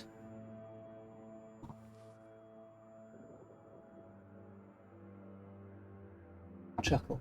Well, I'll be damned. Thank you, Doctor. I never thought the day would come. Now, you might want to step back a bit.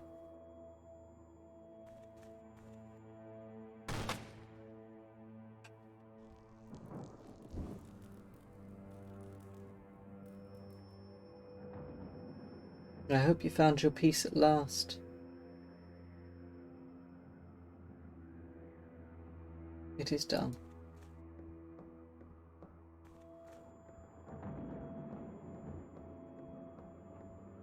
I am ready, Reverend.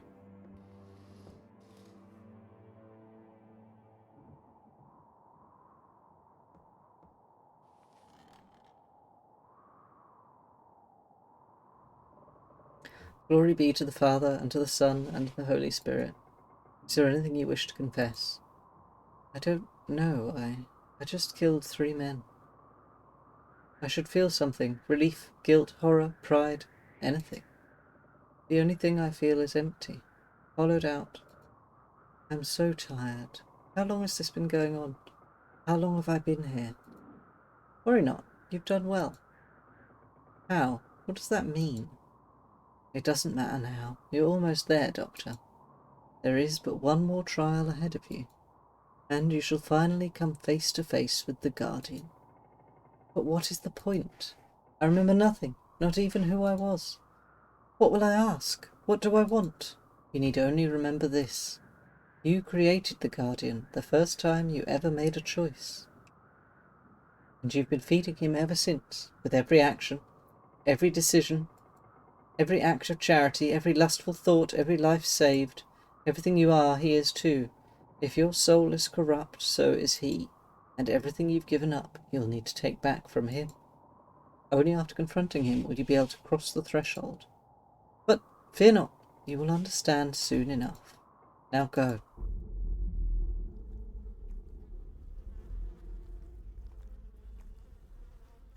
Dr. Samuels, so glad you made it. The boys and I have been waiting for you. You must be so excited. Oh, to cross the threshold at last. You've given so much, so much. But let's not waste time, shall we? I think you know what to do by now.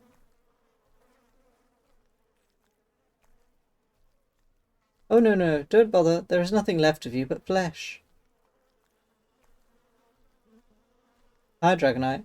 We are your voice now, and you shall speak only through us. Now pay attention. I have given my mind to the waters. It's a game called, If on a Winter's Night for Strangers. Now, Doctor. Oh crap, what am I meant to do?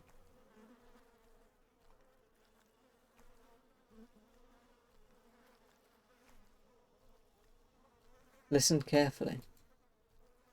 I have given my mind to the waters. Repeat now, Doctor. How do I type? You disappoint me, Doctor, again. Oh, I see. Okay, hang on. Listen carefully. I have given my mind to the waters. Okay. Yes. Give me the controller. So this.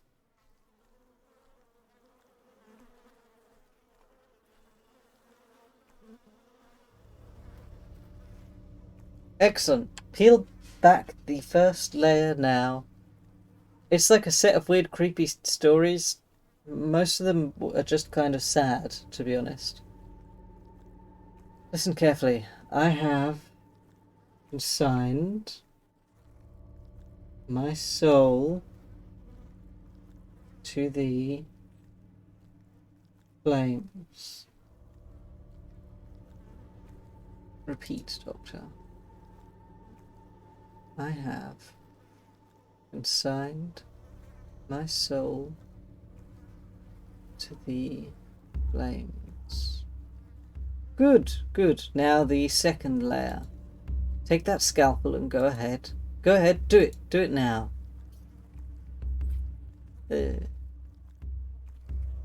Now listen once more. I now surrender my flesh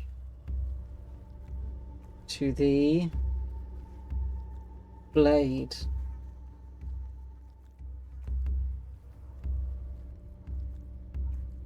I now surrender my flesh to the blade. Excellent, excellent. Now the retractor. Stretch the skin, open the yawning gate. The hungry void awaits. It's spooky month, Dragonite. I'm playing spooky games. This one is very long. Now listen, one last time. And I offer blood to the mirror. Repeat, Doctor. Repeat. This one, and I offer my blood to the mirror. Yes, yes, you know what to do. You know what to do. Spooky. Open the threshold. Open the path to the guardian. Become the empty, yawning void. Oh. Oh.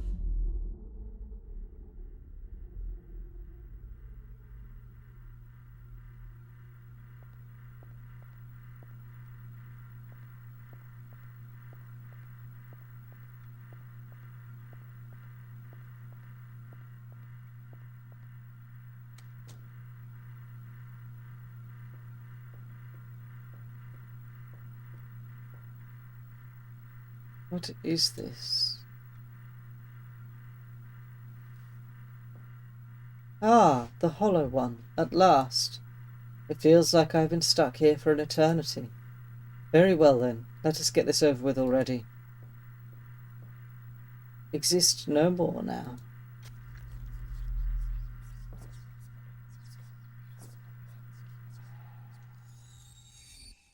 Yes, yes, at last! Is this everything we are, then? I should not cross without that invitation. Where did I...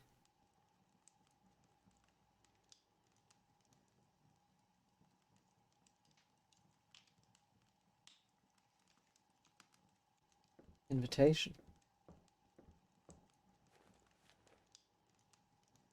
Time to get out of here.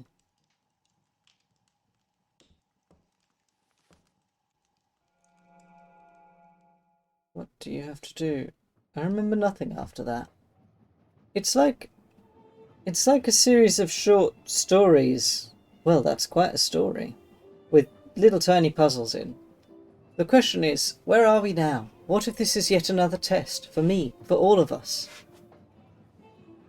Oh my, what an idea. Look around you, Dr. Samuels. The only thing that is being put to the test here is how many glasses of champagne one can drink.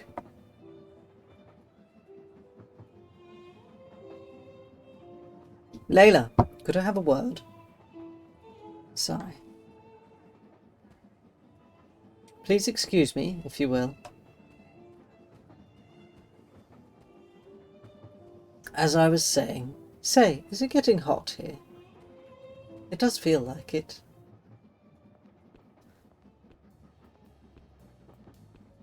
So all of these people have had a separate story, and they're all on this train at this party with masks, and they don't remember being invited or how they got here. What are you doing mingling with the humans? Are you tricking them again into telling you their stories? You know I can't help it.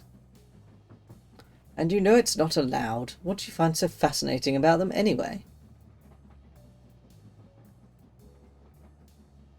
I don't know. I wonder how it feels for them, I guess. The pain, the constant struggle, dying alone and forgotten, by their own hand even. But we can't mingle, and we can't allow ourselves to...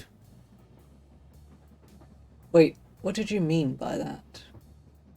By what? By their own hand, even. If that's true, they should be at the back of the train. What are they doing here?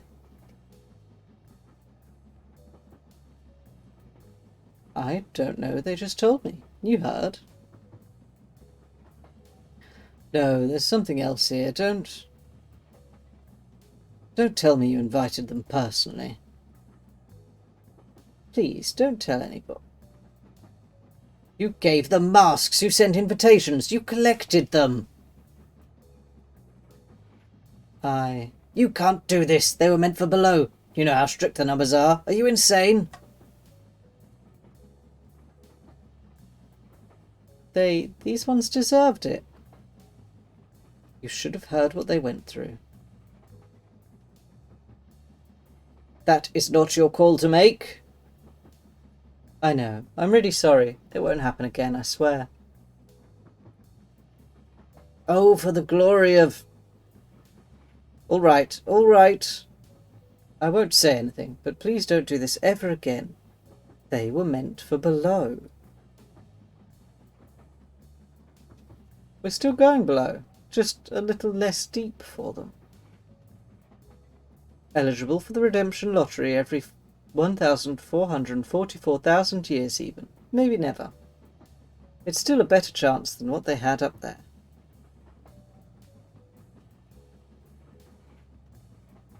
Please, I just wanted to hear their stories. Layla. You're going to get us sent to the swamps one day.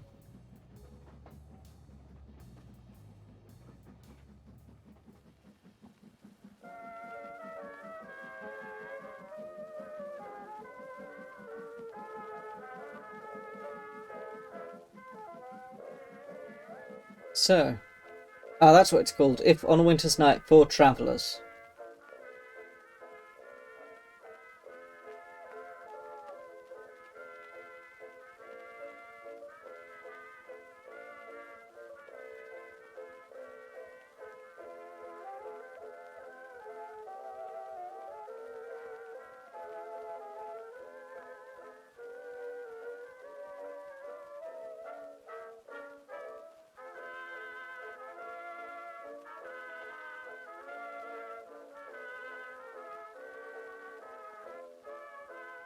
This video is going to have so many trigger warnings. Holy heck.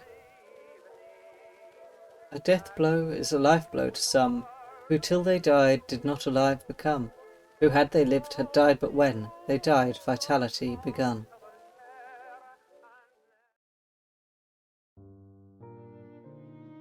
Well, that was that was a game.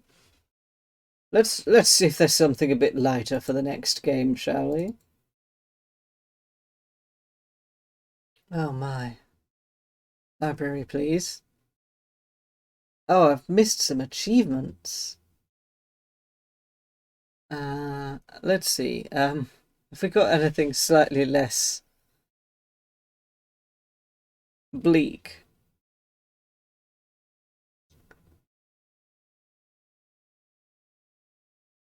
How are you anyway, Dragonite?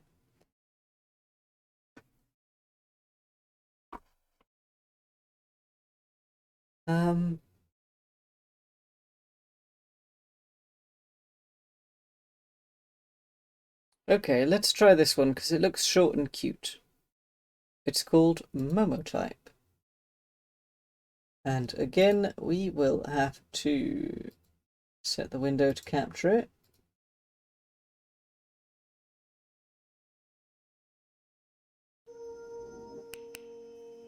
So hang on. Oh, it's loud. I'll fix that. Hang on. Can we see that? No. Oh, wait. We can see it. Okay, let's make it a bit bigger.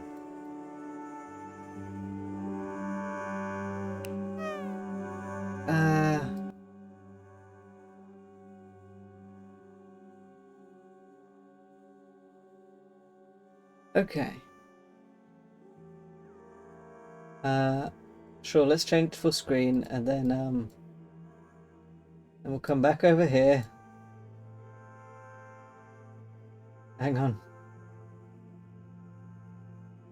Oop. Nice. Roll back.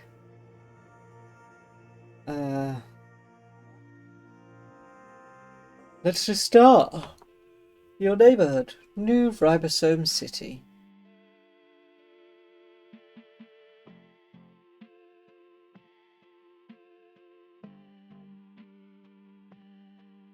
What do I do? Oh, click. Chains of DNA spin on your screen. They make a web of helices until the logo of Imitator Corp appears in a white font. The ad has begun. They were all the rage in the 2100s. You knew them as monotypes, your digital pocket friend. You'd feed them, play games with them, and watch them grow. Mum and Dad liked them because there was no cleanup. You liked them because they seemed real. With the advent of the digital age, we at Imitato Corp have noticed society changing.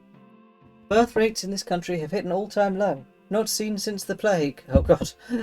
Soon our workforce will be depleted and unemployed. Once this occurs, industry will fail. As you all know, this is an existential threat, not only to ourselves, but importantly to our GDP. I'll cough about GDP. Monotypes, our digital pocket pets, have supported this decline. We want people to have kids. This, unfortunately, cannot be accomplished through digital software. It can, however, be accomplished through our new product. Today, we're excited to announce the shipment of our new line of monotypes, the real monotype. The digital enters the physical. Cuddle them like real pets, play with them like real pets, watch them grow and change. Know the joys of parenthood. Order now at no cost, supplies limited. Place an order. I guess that's how the game works, so yeah. Your order is coming sooner than expected. The postal service is expediting all monotype orders. When you head to work the next day, you find out that this is a government-sponsored program. Your manager corrals your team into a huddle.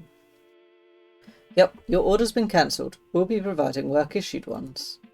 He explained that everyone will be receiving a monotype. Has a partnership formed between Imitato Corp and our employee asks? You're right on the money, Christine, your manager says. We have to get this country moving, and corporate wants to be that vehicle of change, he says, shaking his fist in the air. Your hours will be unpaid, but a week will pass by like nothing. Pizza parties on Friday.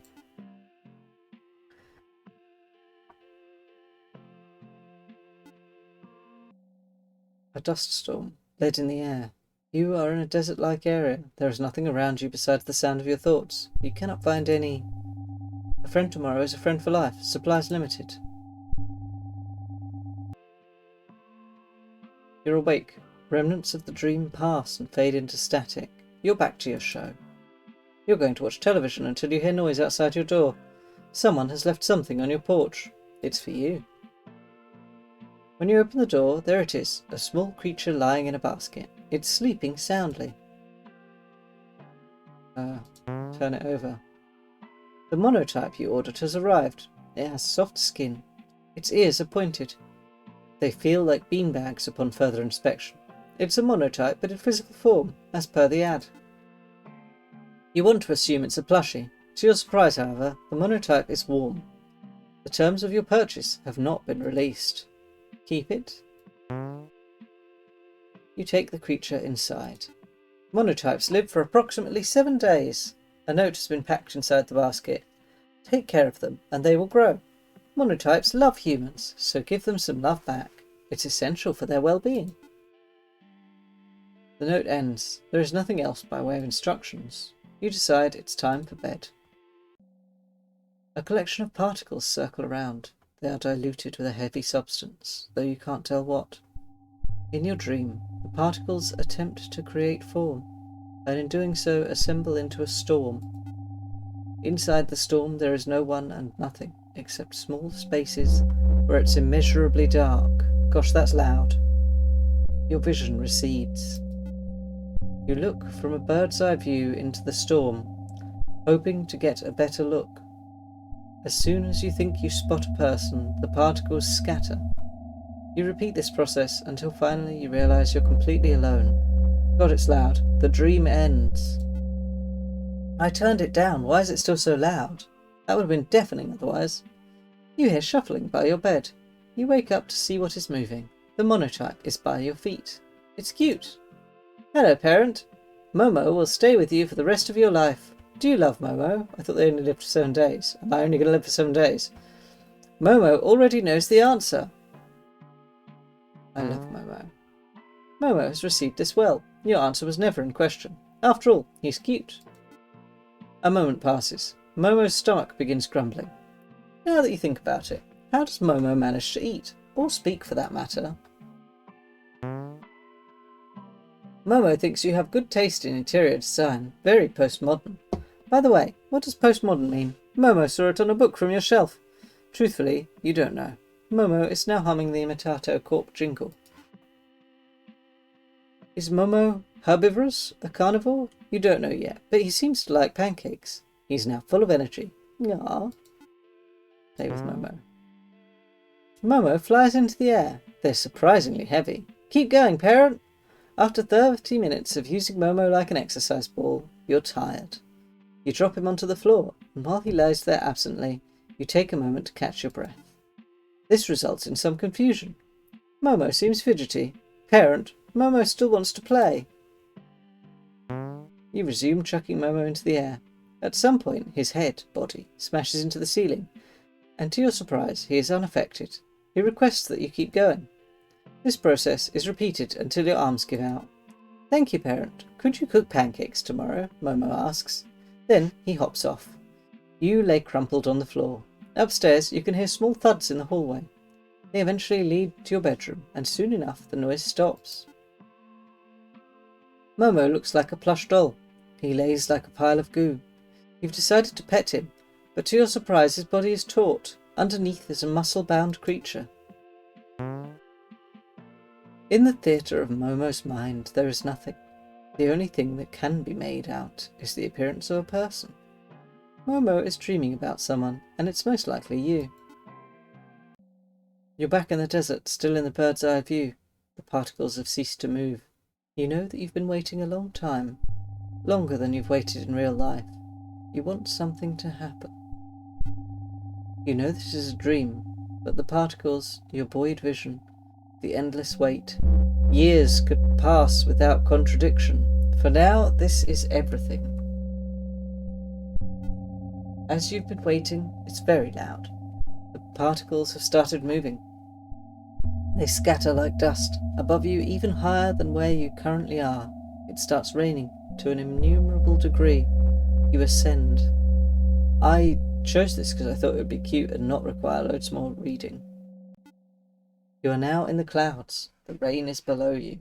You are looking down from an even higher position. Finally, and without your own observation, the particles begin assembling. They seem to form something definite.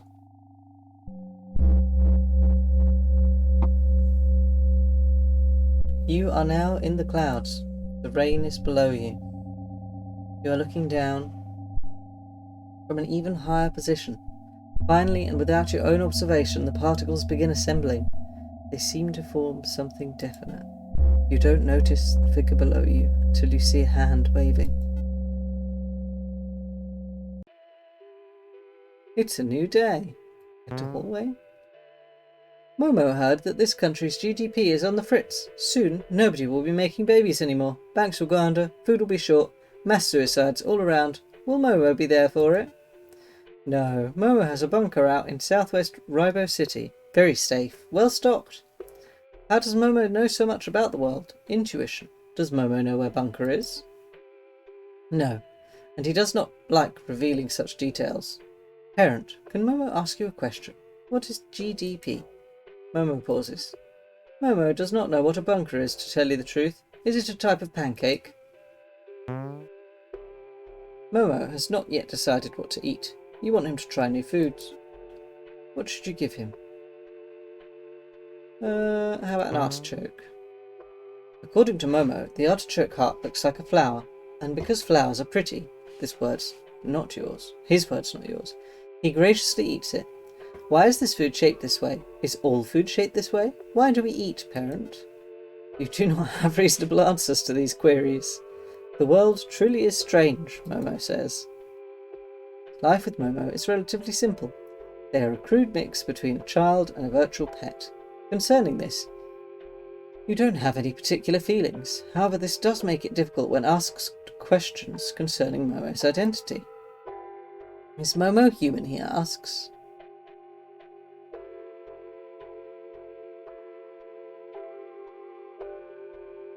I don't think you are. But it really depends on how you define human. I don't think you are, though. If I'm not human, then why does Parent take care of me? Because you should care for all living things, wouldn't you agree? Momo looks up at you from the ground. Momo thought care was only reserved for humans, that only humans could accomplish such a thing. I never thought of it that way. Reserved for humans. At this line you take a pause. Why would it be reserved for humans, you ask? Humans are everything, wouldn't you agree? He responds. Today you've decided to show Momo the world through your television, a reflection of the real world. You've placed Momo onto the couch where they can browse a selection of different shows. Momo does not know what television is, however. You turn on your cable box. Which program should you tune into? Planet Hippo. Look at the size of this one, mate. A man with an accent is pointing to a hippo. What a pretty little lady we got here, along with his camera crew. The presenter is hiding in a bush. He wears a pair of binoculars and khaki shorts. Old Bertha's put on a couple of hundred. Oh, but she's ripe, gorgeous. He licks his lips. The presenter then exits the shade of the bush and runs to the sandy bank where the hippo lies. Come here, Bertha, you sly girl. He enters the water, lifting his legs as fast as he can go. The mother hippo stares the man down, nostrils above water. Why does he run? Momo asks. For footage of the hippo, you respond. Momo takes a moment. What does he want to do with the hippo? The man on the screen grabs the hippo and subsequently is flung into the air. He is then pulled down under. He does not resurface. Between the two of you, there is a long pause. Finally, you speak up. Yeah, I don't really like him either. You decide to change channels. You'll pay for this. Freemzer, on my life, I swear to destroy you. This ends now. A man with rippling muscles stands on screen. He looks like he's squatting, like he's using the toilet. In actuality, he's powering up. Super angry. That's the stuff of legends, Artichoke. Of all people, blast it all, yells Vagenta to no one in particular. Artichoke, the other man yelling, has been in one position for the past 15 minutes. Rocks levitate, thunderstorms form, and lava erupts from the ground. It's funny because at the moment we've been rewatching, well actually we've been starting to watch, is it called Dragon Ball Super? The newish one? Lava erupts from the ground. In the meantime, Freemzer, who is awestruck, stares at his rippling muscles. This continues on for another 20 minutes. Original Dragon Ball Z, I see. In this time, Artichoke and Freemzer only manage to grunt at each other. At the 40th minute mark, Artichoke finally releases his energy and his hair turns blonde. His muscles are bigger now. Freemzer, from what you can tell, is in awe of his bulging chest. There's silence until Artichoke breaks it by speaking. He says but one thing. Now I'm really angry. Freemzer blushes. The episode ends. I ain't having a swig of this, a mustachioed man fitted with a cowboy hat spits on the ground. Tastes like my mother's burnt boot. The bartender hides his frustration. Just give me that whiskey. Suddenly the door opens. From the sunlight emerges a shadowy figure. It looks to be a man in his early 40s, tan and with multiple scars. Sheriff Dudley, snake in the bush, sin incarnate. His hand waves in a grand gesture. How many holes could I press into that suit of yours before you bleed? The tan man pulls out his revolver, and Lord did he know, despite all my guilt and sorrows, iron cuts deep. You will know what it means. Battle to the right, yeah, there. Sheriff Dudley flicks his wrist to the whiskey bottle in the corner. The bartender does not move. Well, get a move on. When nothing happens, Sheriff Dudley slaps his fingers on the table. Dudley, the tan man says, the devil welcomes a new man into his hearth. You will pay for your crimes against me.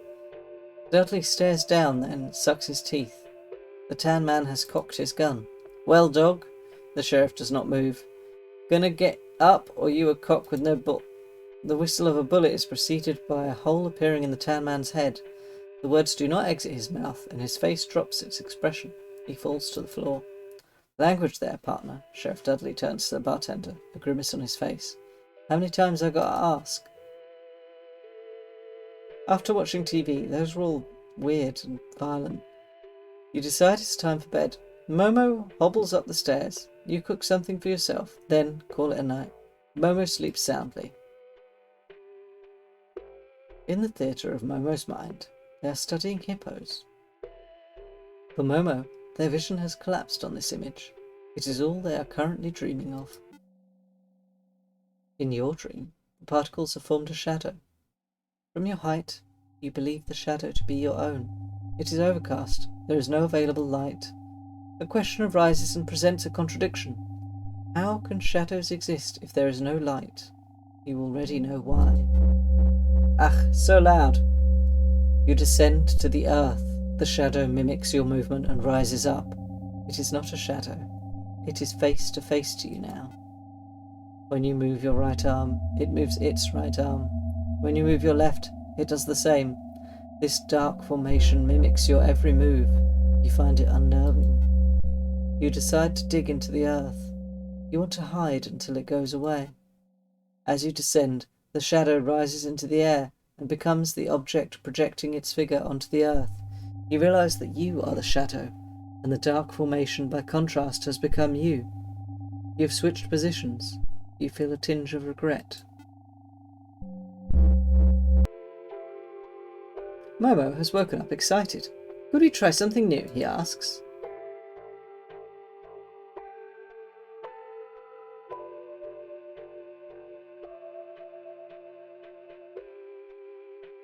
In the far corners of your room, Momo has picked up a copy of 100 Facts About Hippos.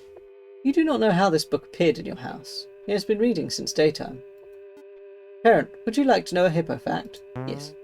Hippos can hold their breath for approximately 5 minutes. They cannot swim. Instead, they bound through the water using the force of their feet. Incredible, don't you think? Let me give you another hippo fact.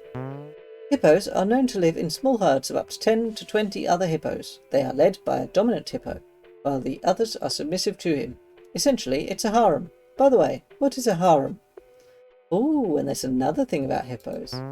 According to this researcher, hippos may have consciousness, like that of a human. Some even say that because of their brain size and neural connectivity, it may be similar to that of a pig or whale. Although it's impossible to tell, because as you know, we're not hippos, we're human.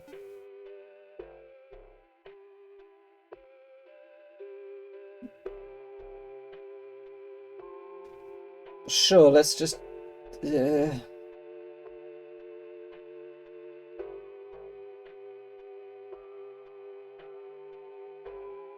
No, you're not human. Momo has been reading another hippo fact until he hears you. He stops scanning the book and his body is furrowed. What do you mean? Momo's not what? Not human? You thought you had already established this, or that Momo had already known this. It seems that raising Momo as a human has been confusing. Is his identity still forming? Is Momo actually just a child? You are parent. Momo stares at his non-existent feet. You are parent, and I am your son. He says a final time, You are my parent, and I am your son. This time he looks up to you. Okay, you are Momo, basically a son. Good, I'm happy you stopped playing tricks. Momo blushes, as he knows you were only just joking. Could we have pancakes, human? Sure thing, bub. It is the dream. The shadow stays in the air. You stay in the ground. A white sphere has opened up from the storm. It looks upon the both of you. Would you like to get out, friend? To this you can't respond, as you do not have a mouth. You do not have arms, either. You, in the air. Would you like to get out? The shadow, still floating in the air, does not give a response. In this entropic storm, it would be hard to make out. The sphere's words, however, are clear. Light comes from the sphere. It has a dark centre. A moment of clarity arrives and you realise that the sphere is the sun. Would you like to get out? The sun asks.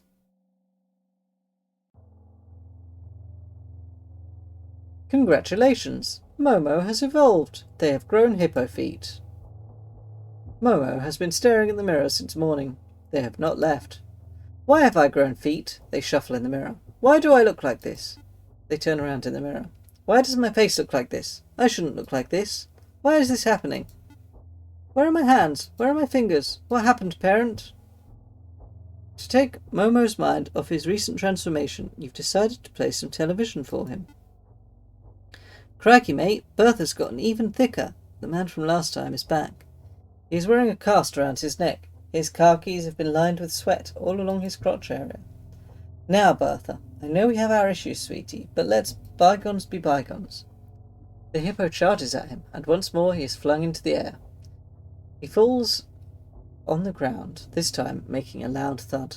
He does not get up. The TV cuts off. An ad is playing. A friend tomorrow is a friend for life. Order a Momotype today. The digital meets the physical, the most real organic creation of Imitato Corp, almost like a human child. Momo has been staring at the screen. They have not moved, whether by intention or not. You realise your mistake before it's too late. Supplies are limited. Get your own friend today, genetically bred to love humans like a real child. The shot cuts to an eerily similar image of a Momotype. Isn't that right, Momo? Come by the bunker, Momo. You'll be safe.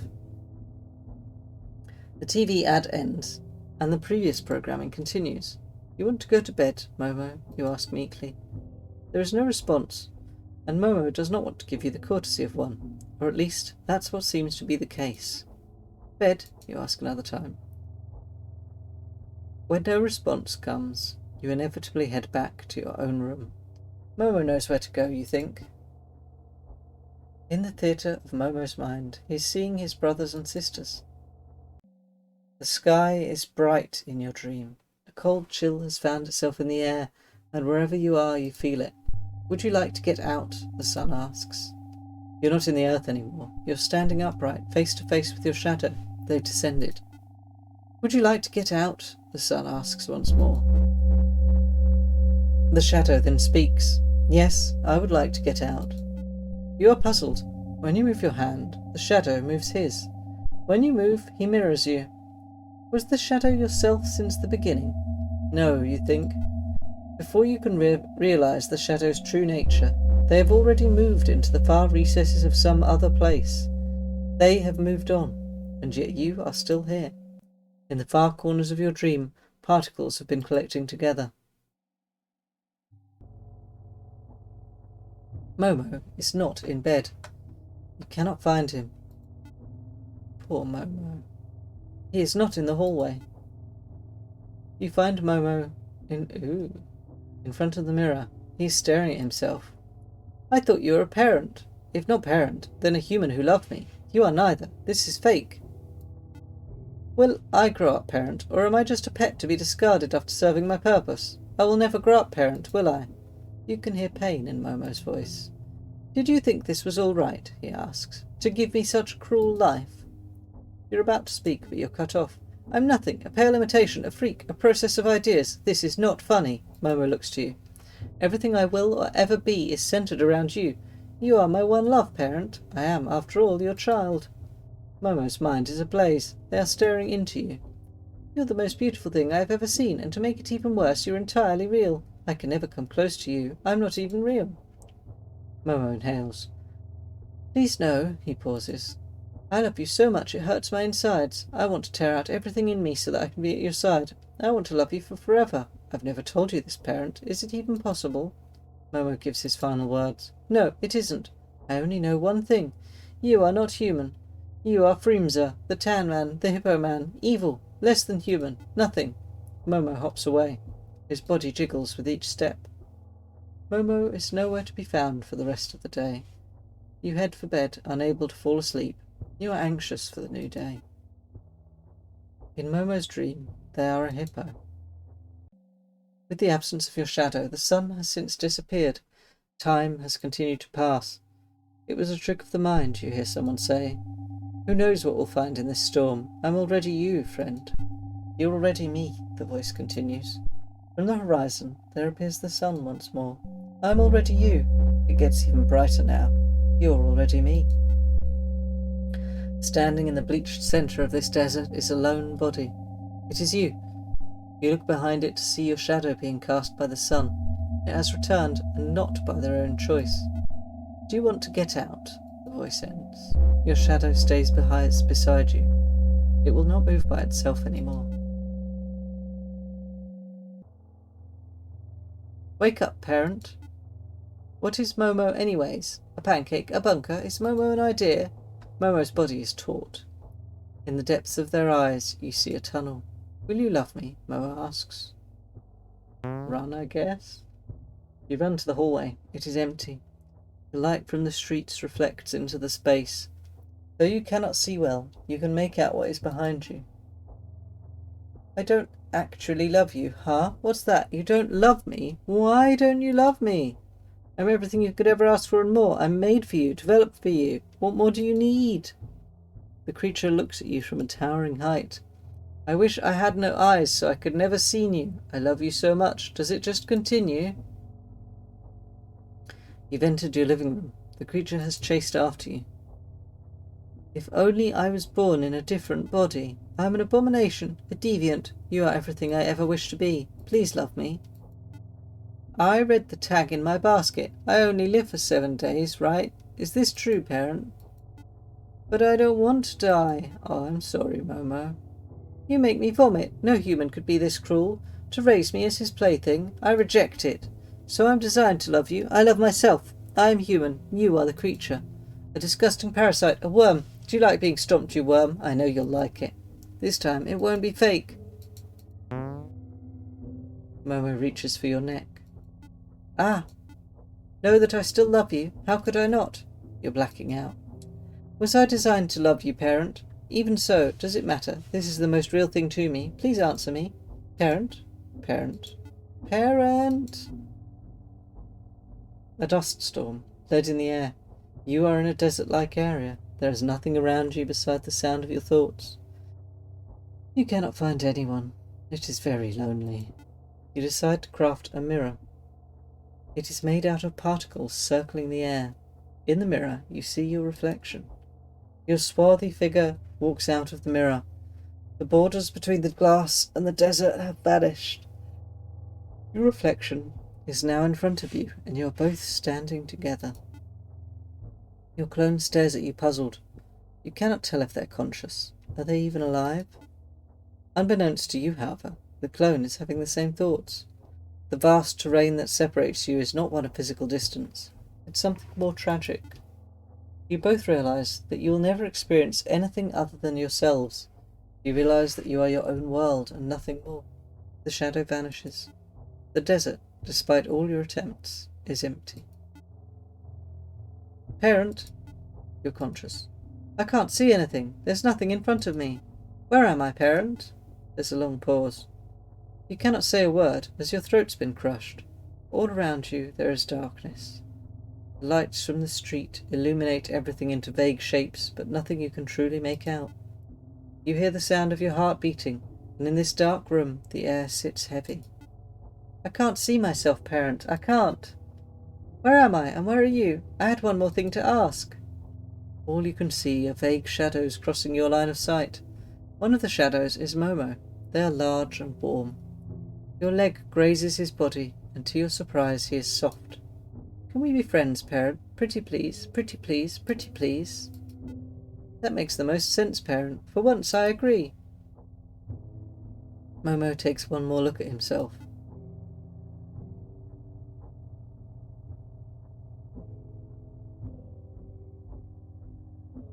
If my nature has determined that I am meant to love you, then there is only way. I will make a choice against my nature, one that is not predetermined. You are parent. This is my own fact. Bye, parent. I'll see you later.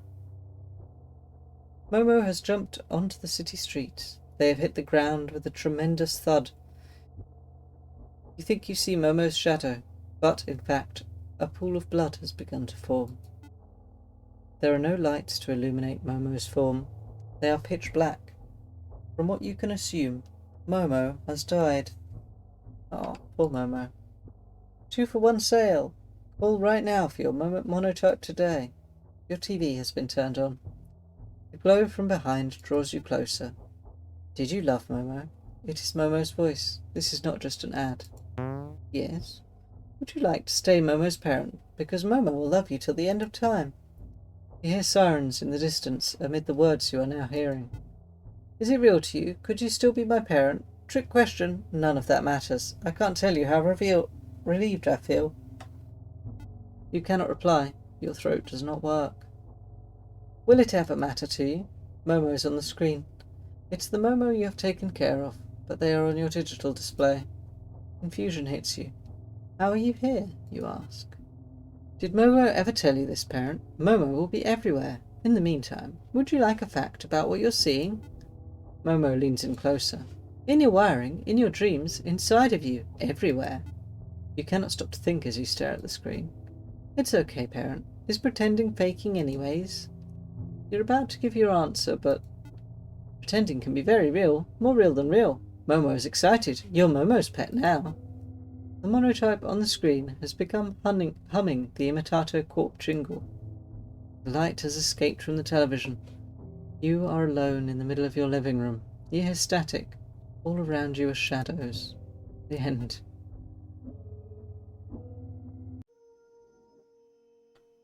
Okay.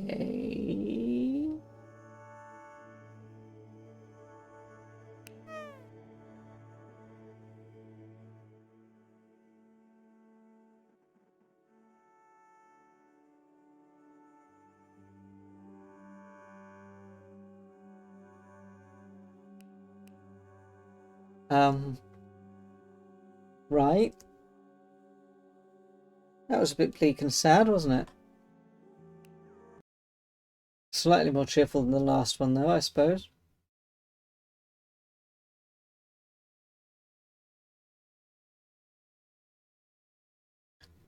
So, this game has hidden achievements, and I've gotten one called High Def Star. Momo is on your television screen. Huh. Well, I think that's all for tonight. My throat is very sore. And I'm still a bit icked out. It was bleak.